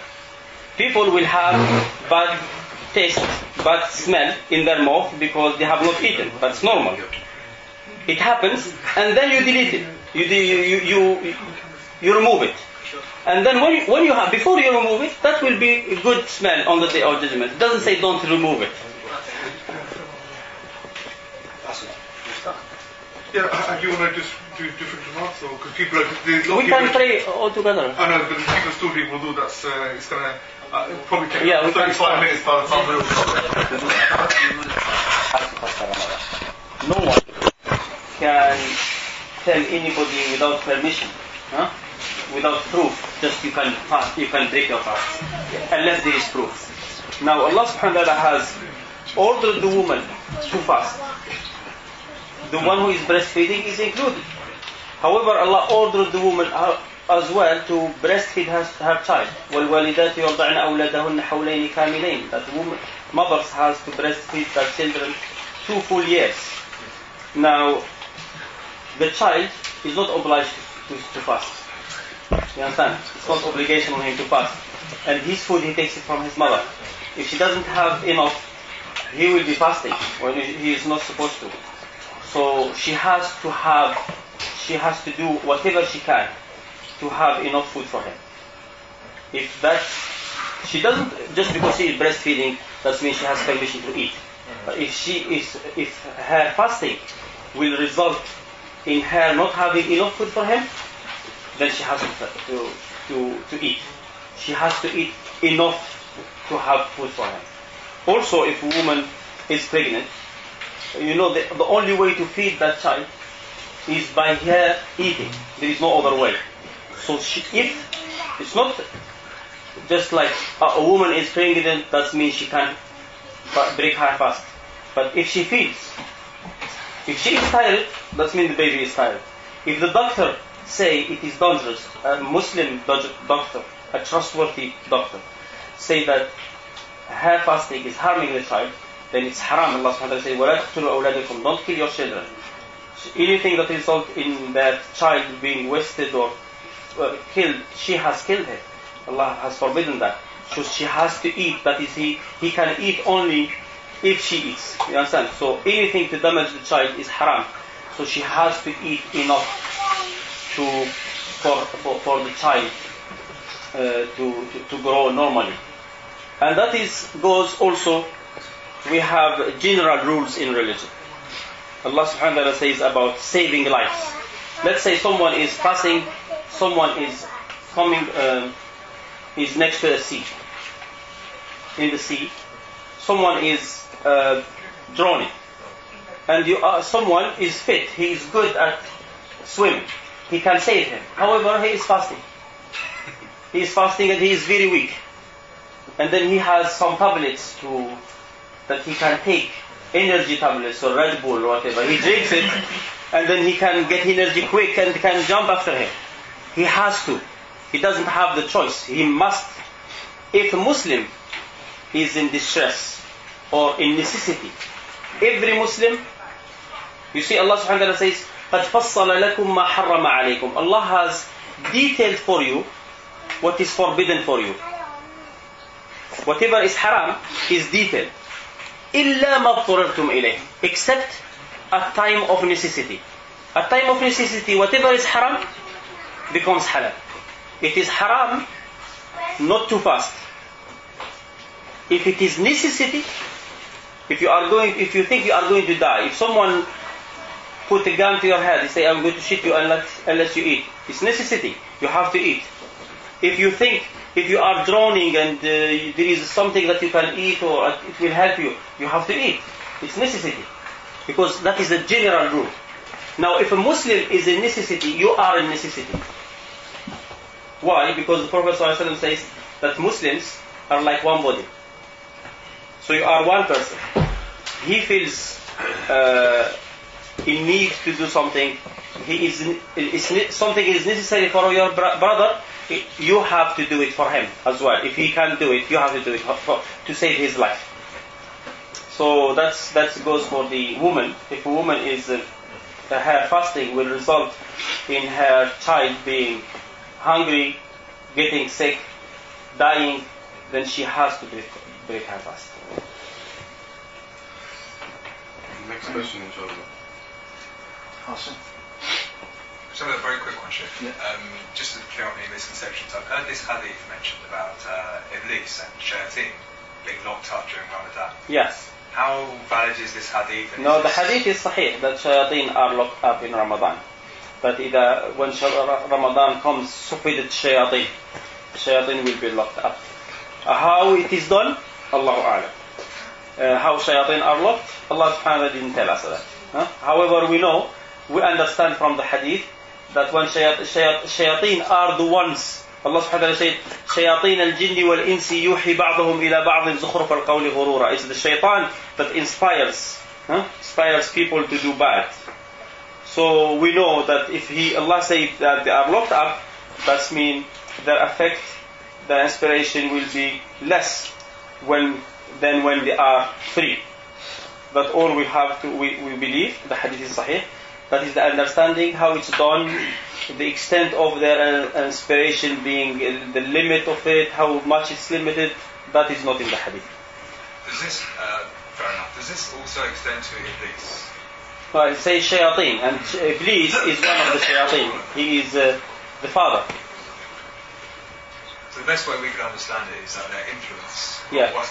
Yeah. everything is reduced. We don't know if it's stopped, if it's reduced. We don't know. However, you never know. Maybe he has put enough waswasa before Ramadan, and then the person, Allah subhanahu wa ta'ala says, "Inna an-nafsa la'ammaratun bis-su'." The nafs of the human being also tells you to do bad. It's not only there is shaitan and there is the nafs that gets inspiration from shaitan. So these things we just have to believe what is in the hadith. How you try to explain it further will be lying and talking about things that you don't know. Allah subhanahu wa ta'ala says, وَلَا تَخْفُ مَا لَيْسَ لَكَ بِهِ عِلْمٍ. All these people trying to go deep in this hadith and think, and it's just that it was waswas of shaitan itself. Okay. Sheikh, there's a hadith that people keep mentioning that, the first 10 days and the second 10 days. Yeah, the curse is rahmah and maghfirah and Can you explain the validity of this? The hadith is ضعيف جدا. It's very weak. All Ramadan is good. All the days of Ramadan are blessed. But the hadith that وآخره عتق من النار, this hadith is ضعيف. Okay. Yeah, I was going to say. That hadith is ضعيف, not ضعيف جدا. I was mixing that with another hadith. Obviously, you've already stated this earlier on in the hadith. I'm just to clarify for brothers who may think about it. Sometimes brothers will ask imams and stuff, "Oh, if I bleed," and then people will say, "Yes, your fast is broken." If I vomit, yes, your fast is broken. If I swear, yes, your fast is broken. If I lie, yes, your fast is broken. Well, if you swear and you lie and you backbite and you do haram, your fast is broken, yet you have to use, that doesn't give you permission to eat or drink or continue lying or continue. But bleeding, there is no dalil whatsoever that if someone bleeds in any way, except for women, special woman period, that it makes her fast invalid. She can't fast in this time. But any other kind of bleeding, whether from the nose, from the mouth, the bleeding will not break your fast. And if someone, you say bleeding, what is vomiting? Vomiting will not break your fast at all. There is no hadith sahih about it. The things that breaks the fast is eating, drinking, having a relation with a woman, and doing anything that's haram. That's what will break your fast. But if someone does it, the remaining of the day he doesn't have permission for the remaining of the day to continue eating or drinking. Yes, the day is broken, the fast is broken. He has to continue observing the fast. But that's down to intention, isn't it? Like, he intentionally backbites, or if he like, let's say for example. Yeah, if someone forgets, Yeah. if someone forgets and does something wrong, Allah subhanahu wa ta'ala says, رَبَّنَا لَا تُؤَخِذْنَا إِن نَسِينَا وَأَخْطَأْنَا. If someone does something by mistake or out of forgetfulness, then Allah subhanahu will not hold him accountable. Allah subhanahu wa ta'ala says in the Quran, لا جناح عليكم فيما أخطأتم به. There is no harm on what mistakes you have done. ولكن ما تعمدت قلوبكم. Things that you have done intentionally, that is what Allah takes you, hold you accountable for. Yeah, one other one. I'm not sure if brothers have come across this one or not, but sometimes like certain imams or masjids or certain ulama say that if you listen to music, you've committed a haram act and your fast breaks.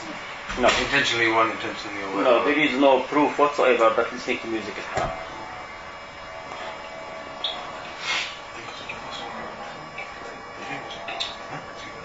Okay, another question. When in suhoor, when you're closing your fast, the dua, when you're opening your fast, the dua, obligation to read that dua? No, there is no hadith sahih about what you say when you break your fast. There is a hadith, famous hadith. If you say it, there is no harm. Yeah. I mean, the hadith is not, dua is not limited to what the Prophet have said. Dua is good. Every dua is good, whether the Prophet said it or he didn't say it. The Prophet used to encourage people to make their own dua, to make their own praising of Allah. So if someone, there is a hadith, Allahumma laka sumtu wa ala rizqika aftartu. This hadith, this saying is good. There is nothing wrong with it, even though it's not hadith sahih. So, meaning that the Prophet never said it. But if you say it, there is nothing wrong with it.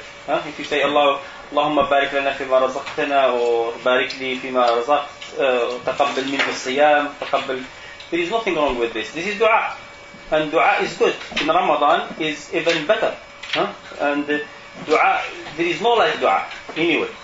Allah subhanahu wa ta'ala says, وَقَالَ رَبُّكُمُ ادْعُونِي أَسْتَجِبْ لَكُمْ إِنَّ الَّذِينَ يَسْتَكْبِرُونَ عَنْ عِبَادَتِي. Those who take pride of my worship, he will go to hell.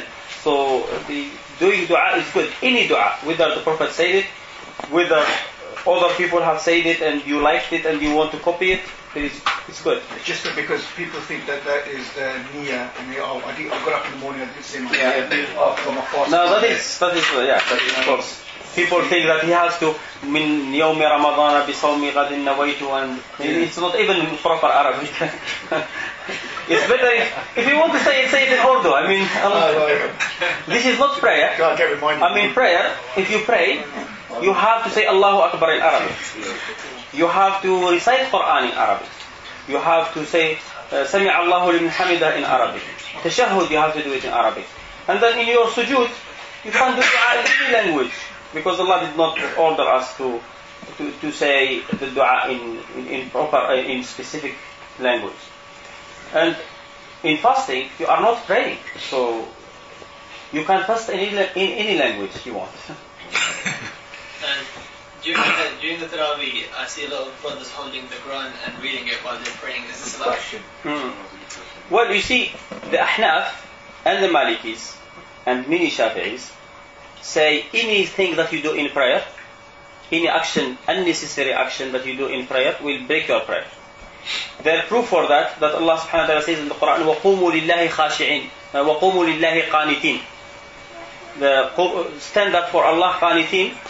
And أَلَمْ يَأْنِ لِلَّذِينَ آمَنُوا أَن تَخْشَعَ قُلُوبُهُمْ لِذِكْرِ اللَّهِ. Now the Zayd ibn Arqam has understood this ayah, that stand up to Allah like without being disturbed, without going attention. No, it's not about the intention. Here they explained it, and the Sahabi has the right to explain, not to make tafsir in it, but he can explain the word, because that is his language, Arabic. So they say qanitin here is to stand up without turning right, without being busy doing something else. However, there is a hadith sahih about this, where the Prophet said, "Inna fi salati la shughlan," that there is a preoccupation in your prayer. So you have to preoccupy yourself with your prayer. You can't be praying and cooking in the same time, praying and doing something, another matter. It used to be allowed at the beginning of Islam. Then this hadith and this ayah and the hadith of the Prophet made it haram for people to do anything during their prayer. During their prayer you can't eat, you can't. But if someone is holding mushaf, let's say someone is praying And he says, I can concentrate more in my prayer if I hold the Mus'haf. So he is really, by holding the Mus'haf, he is preoccupying himself with his prayer. He is not reciting Quran for another reason. He is doing that for the prayer. So he is still preoccupied with his prayer. He is mashghul with his prayer.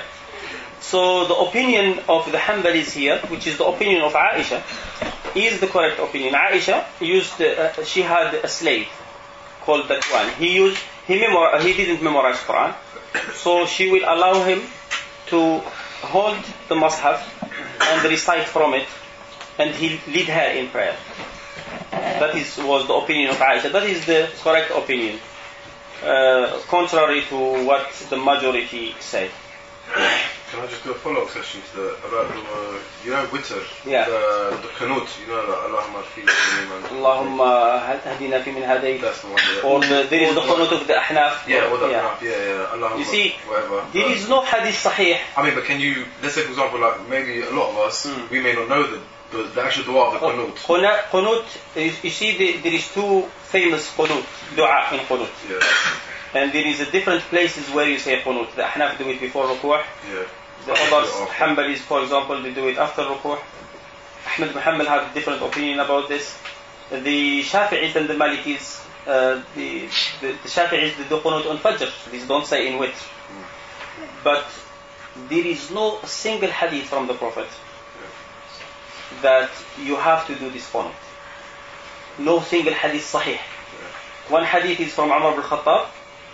That is, how does it start? The one the Ahnaf says,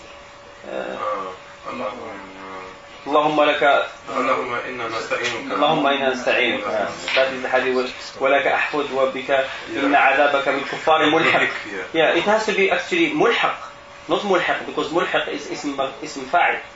It has been so mulhaq. What? Mulhaq.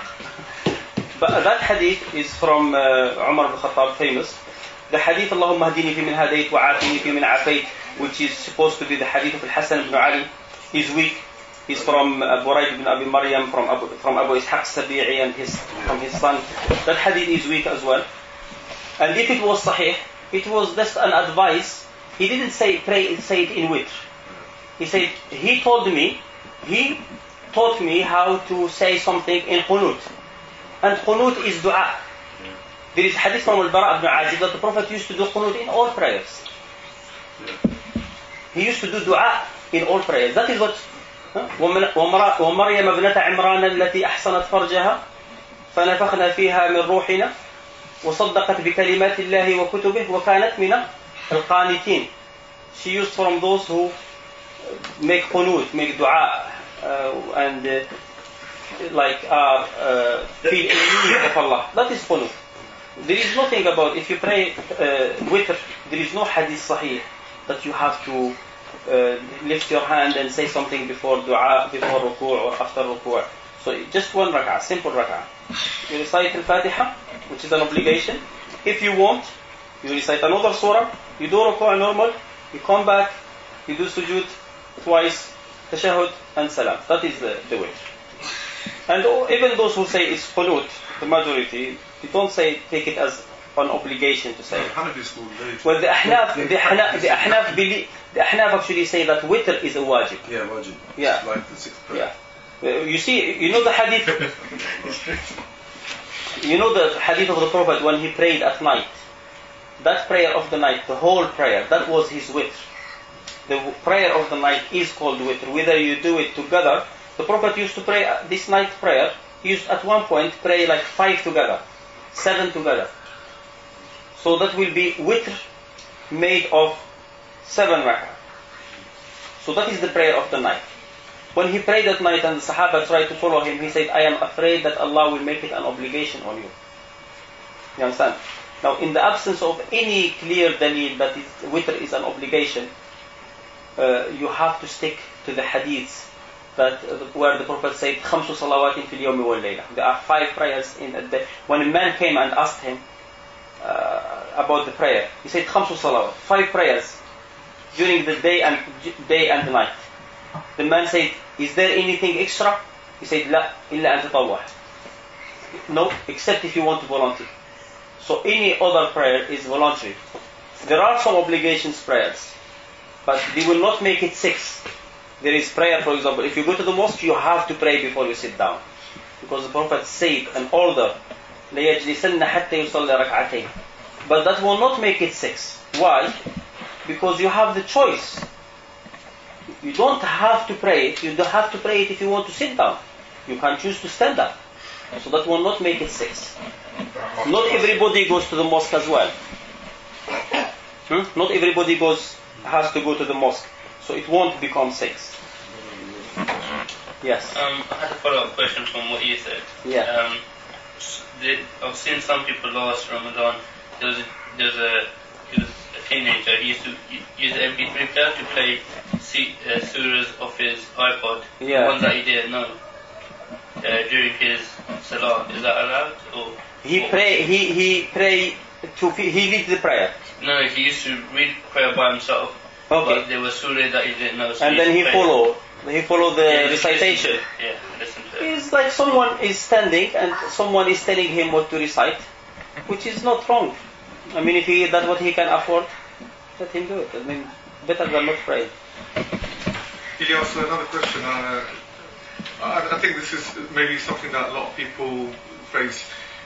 In the morning when it comes to suhoor, a lot of people wake up late. Yeah. Recently, over the last few years, there's been sort of some ambiguity about some of the timetables. There's a massive big gap between, when they publish the timetable, they say, Yeah. you end your suhoor here, and Fajr is 45 minutes afterwards, Yeah. and so forth. No, there is no for Fajr really. There is no time. I mean, in the Middle East, what happens after Maghrib? In the Middle East, North Africa, we call it Madar al-Saratan. Then there is in that place when after sunset, 1 hour and 20 minutes, the red twilight, which is the shafaq, goes away. So Isha starts. So that is normal for that area. It doesn't mean that in England it is the same, because it's a different area. But for Fajr, there is no specific time that after Fajr sunrise will come. There is no such thing. You can't say it differs from one area to another. There is no time, like a limit that you can. So you decide from it. I'll give you an example, right? Yes. The timetable that we're using. Yeah. Fajr starts 2:45. Yeah. Jama'ah Yeah. will start 3:45 Yeah. or 4 o'clock. No, forget about. No, yeah. because that's a relevant question. Jama'ah, Because Jama'ah. They actually mean the Fajr time will start. So when you're suhoor, Yeah. so the question is when can you stop your suhoor? I am not going to tell you the timing, Yeah. because the timing we have to check it first. Right. People will have checked it. However, we have big problems. People say have different opinions about this. Definitely, some have just made it up. So, yeah.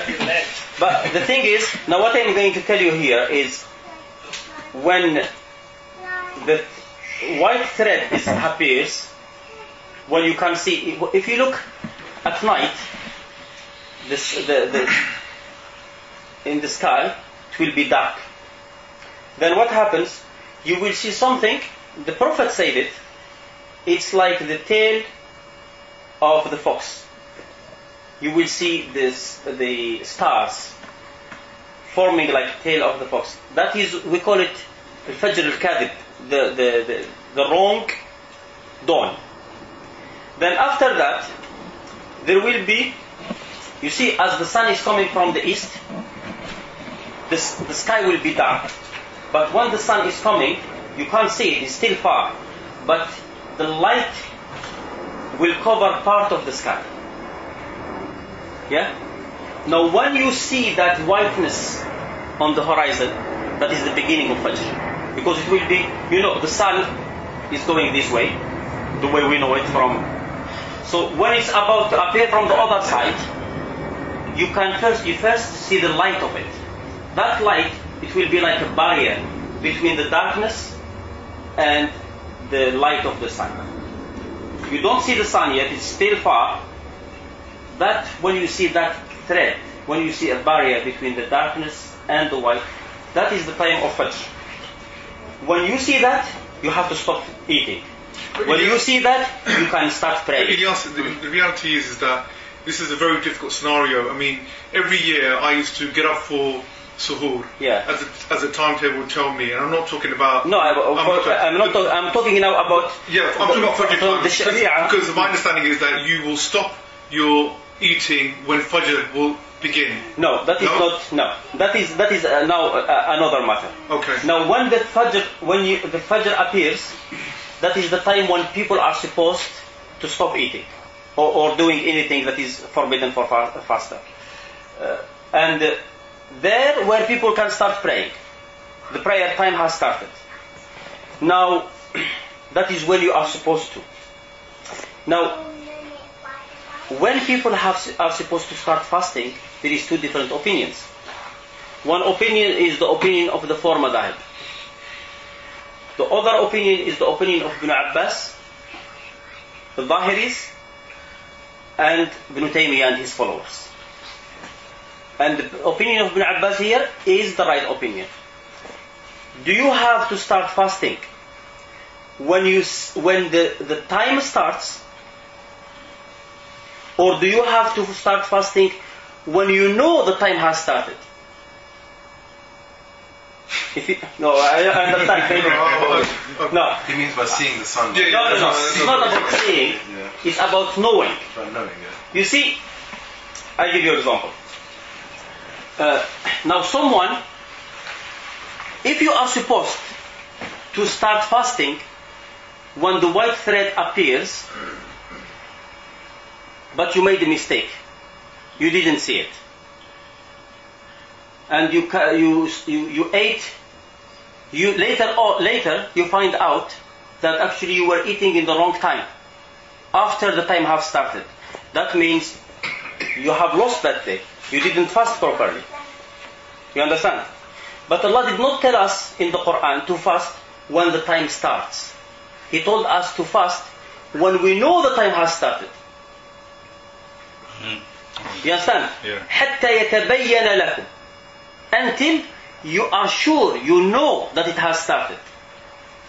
You understand? Right. You don't fast when, if he said fast when the time starts, then you have to be careful.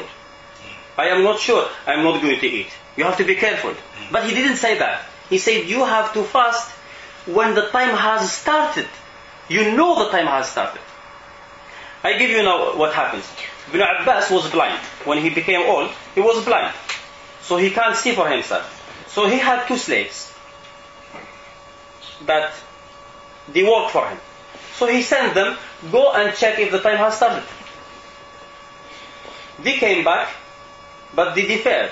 One of them said, the time started. The other one said, no. Because it's not easy to distinguish these things. He said, I'm still not sure. So he finished his food. He said, I don't know yet. Allah said, you start when you know. حتى يتبين لكم. Meaning there's no doubt in your mind. Yeah, until you are sure.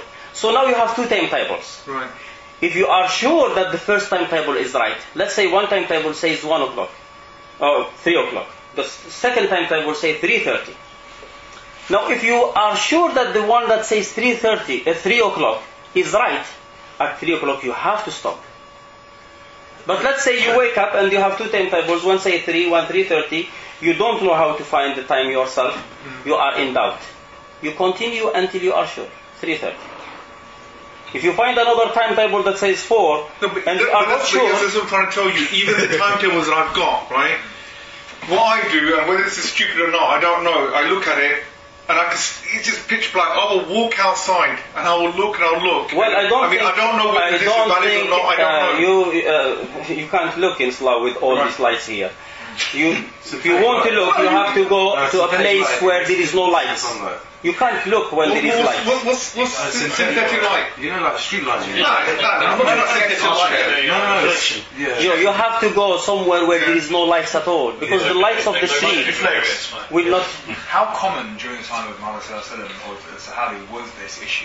As in, how much ambiguity It was so Was it easy. common? It was easy. But No, but what I mean it wasn't. There is a hadith actually that in the time of the Prophet, they made a mistake. There was a day when there was no sun. So they thought it was Maghrib. They ate, and then the sun appears. Huh? And then the Prophet told them to continue their fast, even though they have eaten, but they have eaten by mistake. I mean, there is a hadith in that is they ate intentionally, but knowing, thinking that it was. But there is a hadith about whoever eats in Ramadan or drink, then he should finish his fast because it's Allah who fed him and gave him to drink. Where I was coming from was, you know, the example you gave about two slaves who Yeah. differed on the issue. Yeah, about that is whether Ibn Abbas, not the Prophet has nothing to do with No, I that. appreciate that. But what I mean is there any other hadith which mentions other companions or individuals who had the same issue? No hadith from the Prophet. The Prophet has no, but this is the opinion of Ibn Abbas. It's the only opinion. The four madhahib disagree with this opinion. But this is the strongest opinion. Allah said, He didn't say eat and drink until the time starts. He said until you know the time has started. I'm going to pull it back to the subject because we diverted off. We didn't finish this. So what I'm trying to say is, in reality, you got two timetables now. So you just shut me down and said, don't go outside and don't bother looking because you're not going to get any chance. It won't be That's not going to make a difference. So I've got three doubts now. The two timetables, right? Because even though this is saying, let's say 3:30, it just does not appear to me that there's any light here. There is one thing you can do. Is as long as you are not hurting yourself. I mean, there is one thing you can do. Hurting yourself. I mean, let's say you did not eat anything during the night, and you think it will be very difficult for you during the day. So this option will not be the best. It won't be the best in any way. That is what you do. Is you can eat. Suhoor is an obligation. Just the last third of the night, the very beginning. Let's say people are saying 3 o'clock, 3:30. Okay, you decide to stop eating at 2 o'clock. There is nothing wrong with that. You understand? But I won't be able to pray Fajr at that time, though. Yeah, and then of course. Now, what you are doing there, you are being safe. Cautious. So being cautious. So you are the earliest time. You stop fasting, and you stop eating, and then you delay your prayer until you are sure that the time has started. So you delay it until the last. You take the two timetables. You take the earliest one. No, but if I'm going to do that, then why don't I just carry on up until that time when I think Fajr started then? But that is you being safe. Right. So eating. You've got the option, he's saying. But if you want to be safe, Jump in your house. completely early is what he's saying. Say your alarm early. No, but it's not going to be So what? safe. No. So does that mean that if I just do this, then I'll be committing haram? No, I don't think there's an option. you will not be committing haram. You will be just committing. But then what am I being safe from? Safe because you are not sure. Safe from doubt, basically. You're being safe from doubt. That's what he's saying. That's the only thing you're being safe from. Look. But then doubt will be on even my Fajr, right? No. It won't be on your Fajr because you won't pray at that time. You will stop eating at that time, but you will have to delay your Fajr until you are sure the time has started. So you can pray Fajr later. So you are for even though stopping eating, stopping the stopping of eating, that is the time of the prayer beginning. Now you are going to put a time for stopping to eat and another time to pray. In the religion there are a lot of places where it's good to be safe. You understand? This is not one of them. Because the Prophet, this is the Prophet saying, حَتَّى يَتَبَيَّنَ لَكُمُ الْخَيْرِ. I mean, you can do it, but don't think that you are doing better than what Allah has ordered. You understand? Sometimes you can be safe. There are things where you come across food. Allah subhanahu wa ta'ala, for example, said that أَحَلَّ لَكُمْ فَصَّلَ لَكُمْ مَا حَرَّمَ عَلَيْكُمْ. Now, you hear someone saying about a kind of food, it is haram. You have no proof about it. What you do? You say, it's not an obligation to eat it. There is a possibility it's haram. I'm not going to eat it. Is it? That is safe, isn't it? That is being safe. Yeah. Sorry, there. Do you understand those No, I points? understand what you're saying, but I still have to digest Can this. you ask the question? Can I ask the question? Call the doc. Phone friend. What was the question? You want to make more coffee? No, it's about budget time. So what about I think we'll be very No, I understand about the safety. That's fine. It's not safety, it's safety. Yeah, but he's saying when I'm not sure. Oh, no, guys, one of you. What do you do when you are not sure about something? Let's say. Huh? Let's say. That is the. Let's say just try. You have to know what is safe. Yeah. You know, most of the madhab of the Malikis is built on ihtiyat. They use this a lot of about being safe. However, sometimes they don't know how to be safe. You understand? For example, you will find in the madhab of Malikis or someone has divorced his wife. Someone has 4 wives. He divorced. They will say someone has a wife. He divorced her, or he is not sure he divorced her or not. Someone was asleep. Yeah. He woke up and he had an argument with his wife, but he was very silent.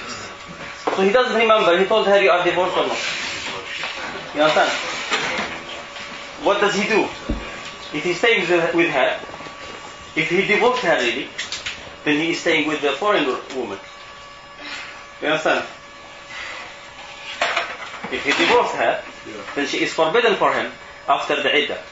But if he carry on living with her, then he is living with a foreign woman. So what they say it's safer to let her go. Yeah, but if you're not certain, then that. No, of course. Yeah, because they say look, this The is. principle of the Maliki school is Yeah, saying, and you're saying you're right, yeah, maybe it isn't, but he's saying the Maliki school thought. But you have to think about it from the other side. What if he didn't divorce her? Yeah. Now she goes and gets married to another person. What if she is still married? Safe is good, but you have to know how to do it. Absolutely. Yeah. Rasul ﷺ said in the hadith, Al-halal bayyin, halal is clear, wal-haram bayyin, and haram is clear, وبينهما أمور متشابهات. In between there are matters that are not that clear. لا يعلمهن كثير من الناس. Many people will not know them. Some people will know them. They are clear enough, but not clear enough for everybody. So the religion in reality is halal or haram, but some matters are not clear for many people. Now the Prophet says, فَمَنِ اتَّقَى الشُّبُهَاتِ, whoever keeps away from the matters that are unclear or are doubtful, فَقَدْ اسْتَبْرَأَ لِدِينِهِ وَعِرْضَهِ. He has made his religion and his honor safe. Nobody can come to him, or his religion is safe. So it's good to be safe. اتَّقَى الشُّبُهَاتِ, keep away from the shubuhat. You are not sure about something is halal, don't do it. Someone has doubt with for example, music is haram or halal. Don't listen until you are sure. You understand? So if you are doubtful about something, don't do it. But just have to know how to keep safe. So you don't try to be. Actually, you are trying to be safe, and you are committing haram. But sometimes that being safe can also be dangerous. For example, I gave you just example. I'll give you an example. My mum always says, don't open your fast now. Wait later. Then you're sure.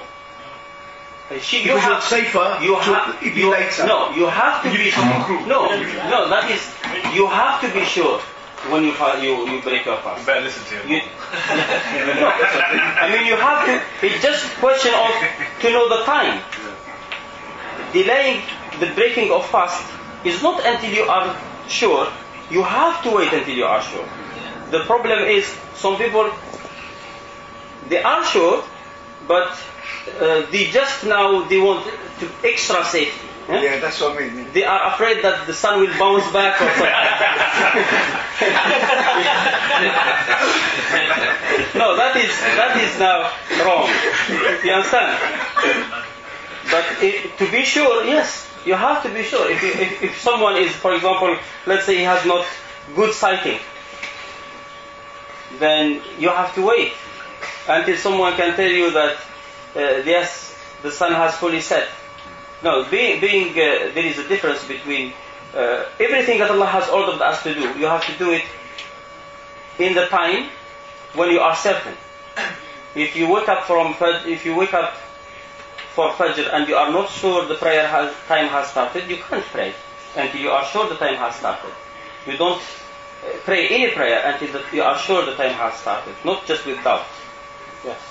As you can see, there's quite a few young brothers here as well, mashallah, full of a bit of passion and a bit of probably ready to get married right about now. And you know, sometimes, like, as I said before, you go to certain people and they'll say, oh, Astaghfirullah, you looked at that person, your fast is broken, you looked at her and lost, so on and so forth. Is there any place for this within our religion?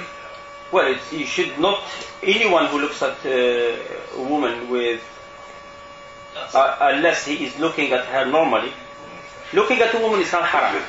No, looking at a woman is not haram, and a woman looking at a man is not haram. Sometimes it's an obligation. If you are doing business, or you are taking the loan, or you have to know from whom you have taken.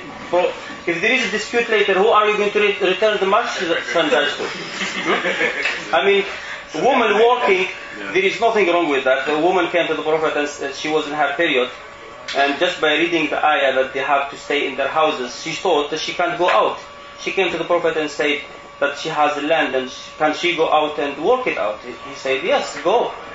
Work your land, you might give charity or you might benefit yourself. So working, there is nothing wrong. That is the religion of the Najd people, not the religion of the Prophet. Like women staying at home and being locked up. That has nothing to do with the religion of the Prophet. The women at the time of the Prophet, they will come out, the Prophet will recognize them because he looks at their faces. There is nothing wrong with that.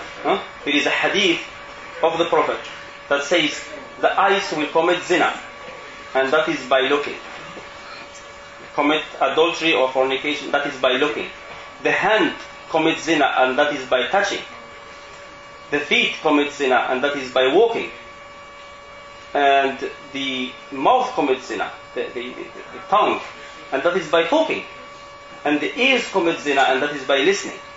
Now, if someone is listening with desire, or is touching with desire, or is walking towards a woman, and there is a desire, then it is haram.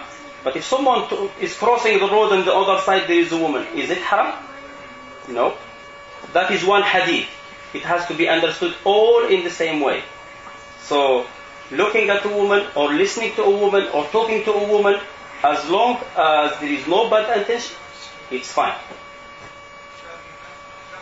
So, the looking at a woman is, someone is curious, he saw something that is not haram.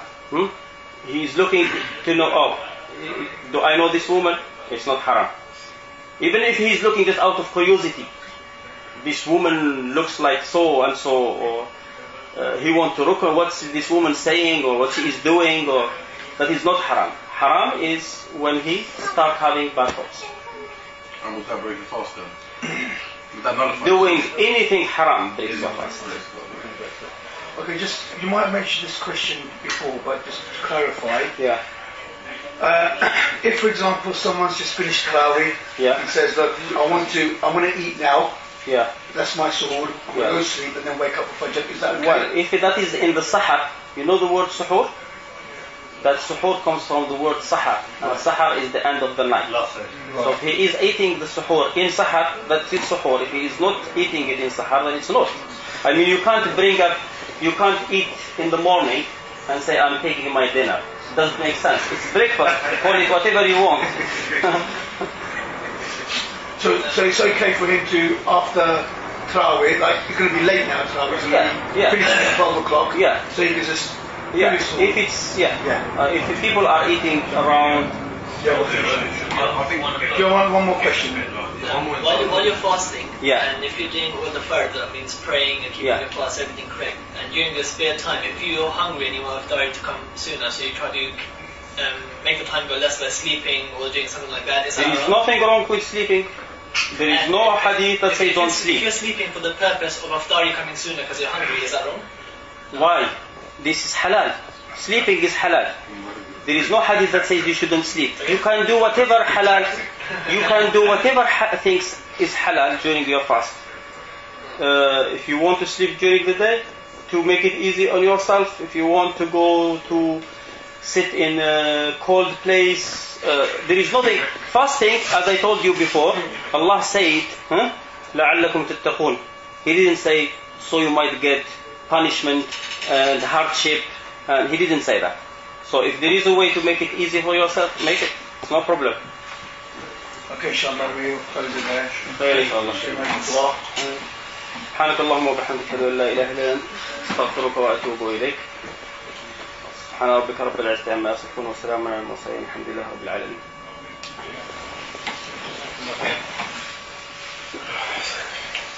Brother, you said music's not haram. Yeah, because there is no proof about it. No proof about it. Never.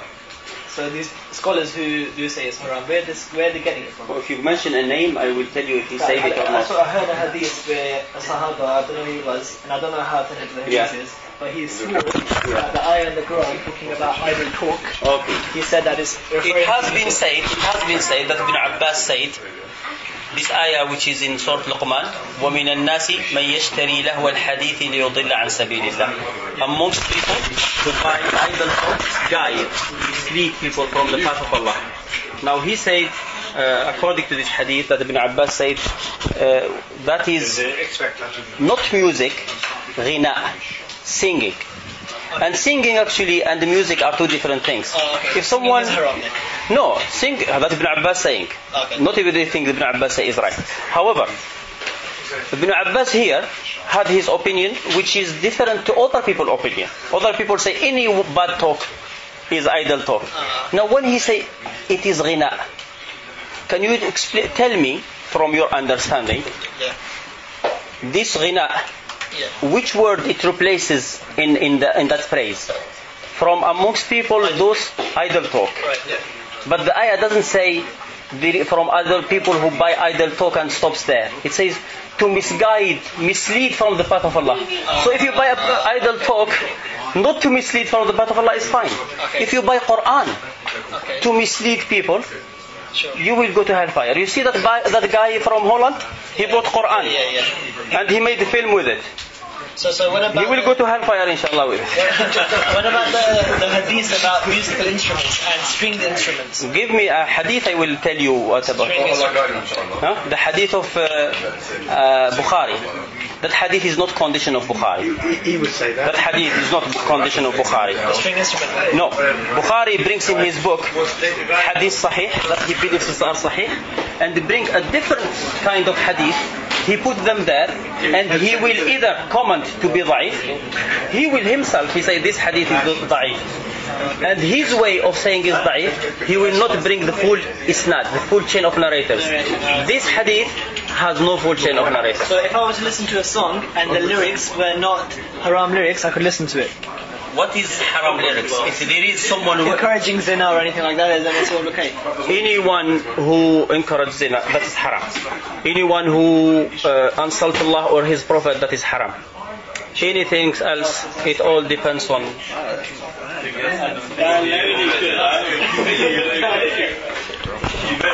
About music. Bukhari did not narrate from them except the hadith. Bukhari and Muslim narrated only the hadith of Aisha where Abu Bakr came and he said the flute of shaitan in the house of the Prophet, but the Prophet answered him back. He told him, leave them. That is the Prophet. Don't say the Prophet agreed with Abu Bakr. He just already said, leave them. What do you want him? Stand up and hit him? All these hadiths about music is haram. The Prophet peace be upon him. The hadith of music, that music, Bukhari and Muslim, which have tried to bring the authentic hadith, brought the hadith of Aisha, which shows nothing against singing, brought the hadith of Ar-Rubai' bint Muawwid, saying that the Prophet was sitting next to me and girls playing music, and then one of them said they were praising the people of their grandfathers who died in Badr. She said until one of the girls or two of them said, amongst us there is a prophet who knows what will happen tomorrow.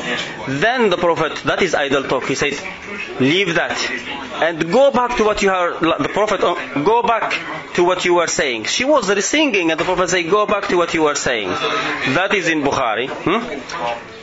There is a hadith in Bukhari as well about the Prophet saying, well, they have to consider it sahih, I don't.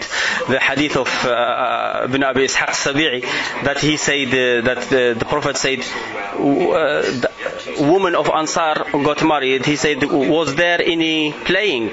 Like music, that is what lahu.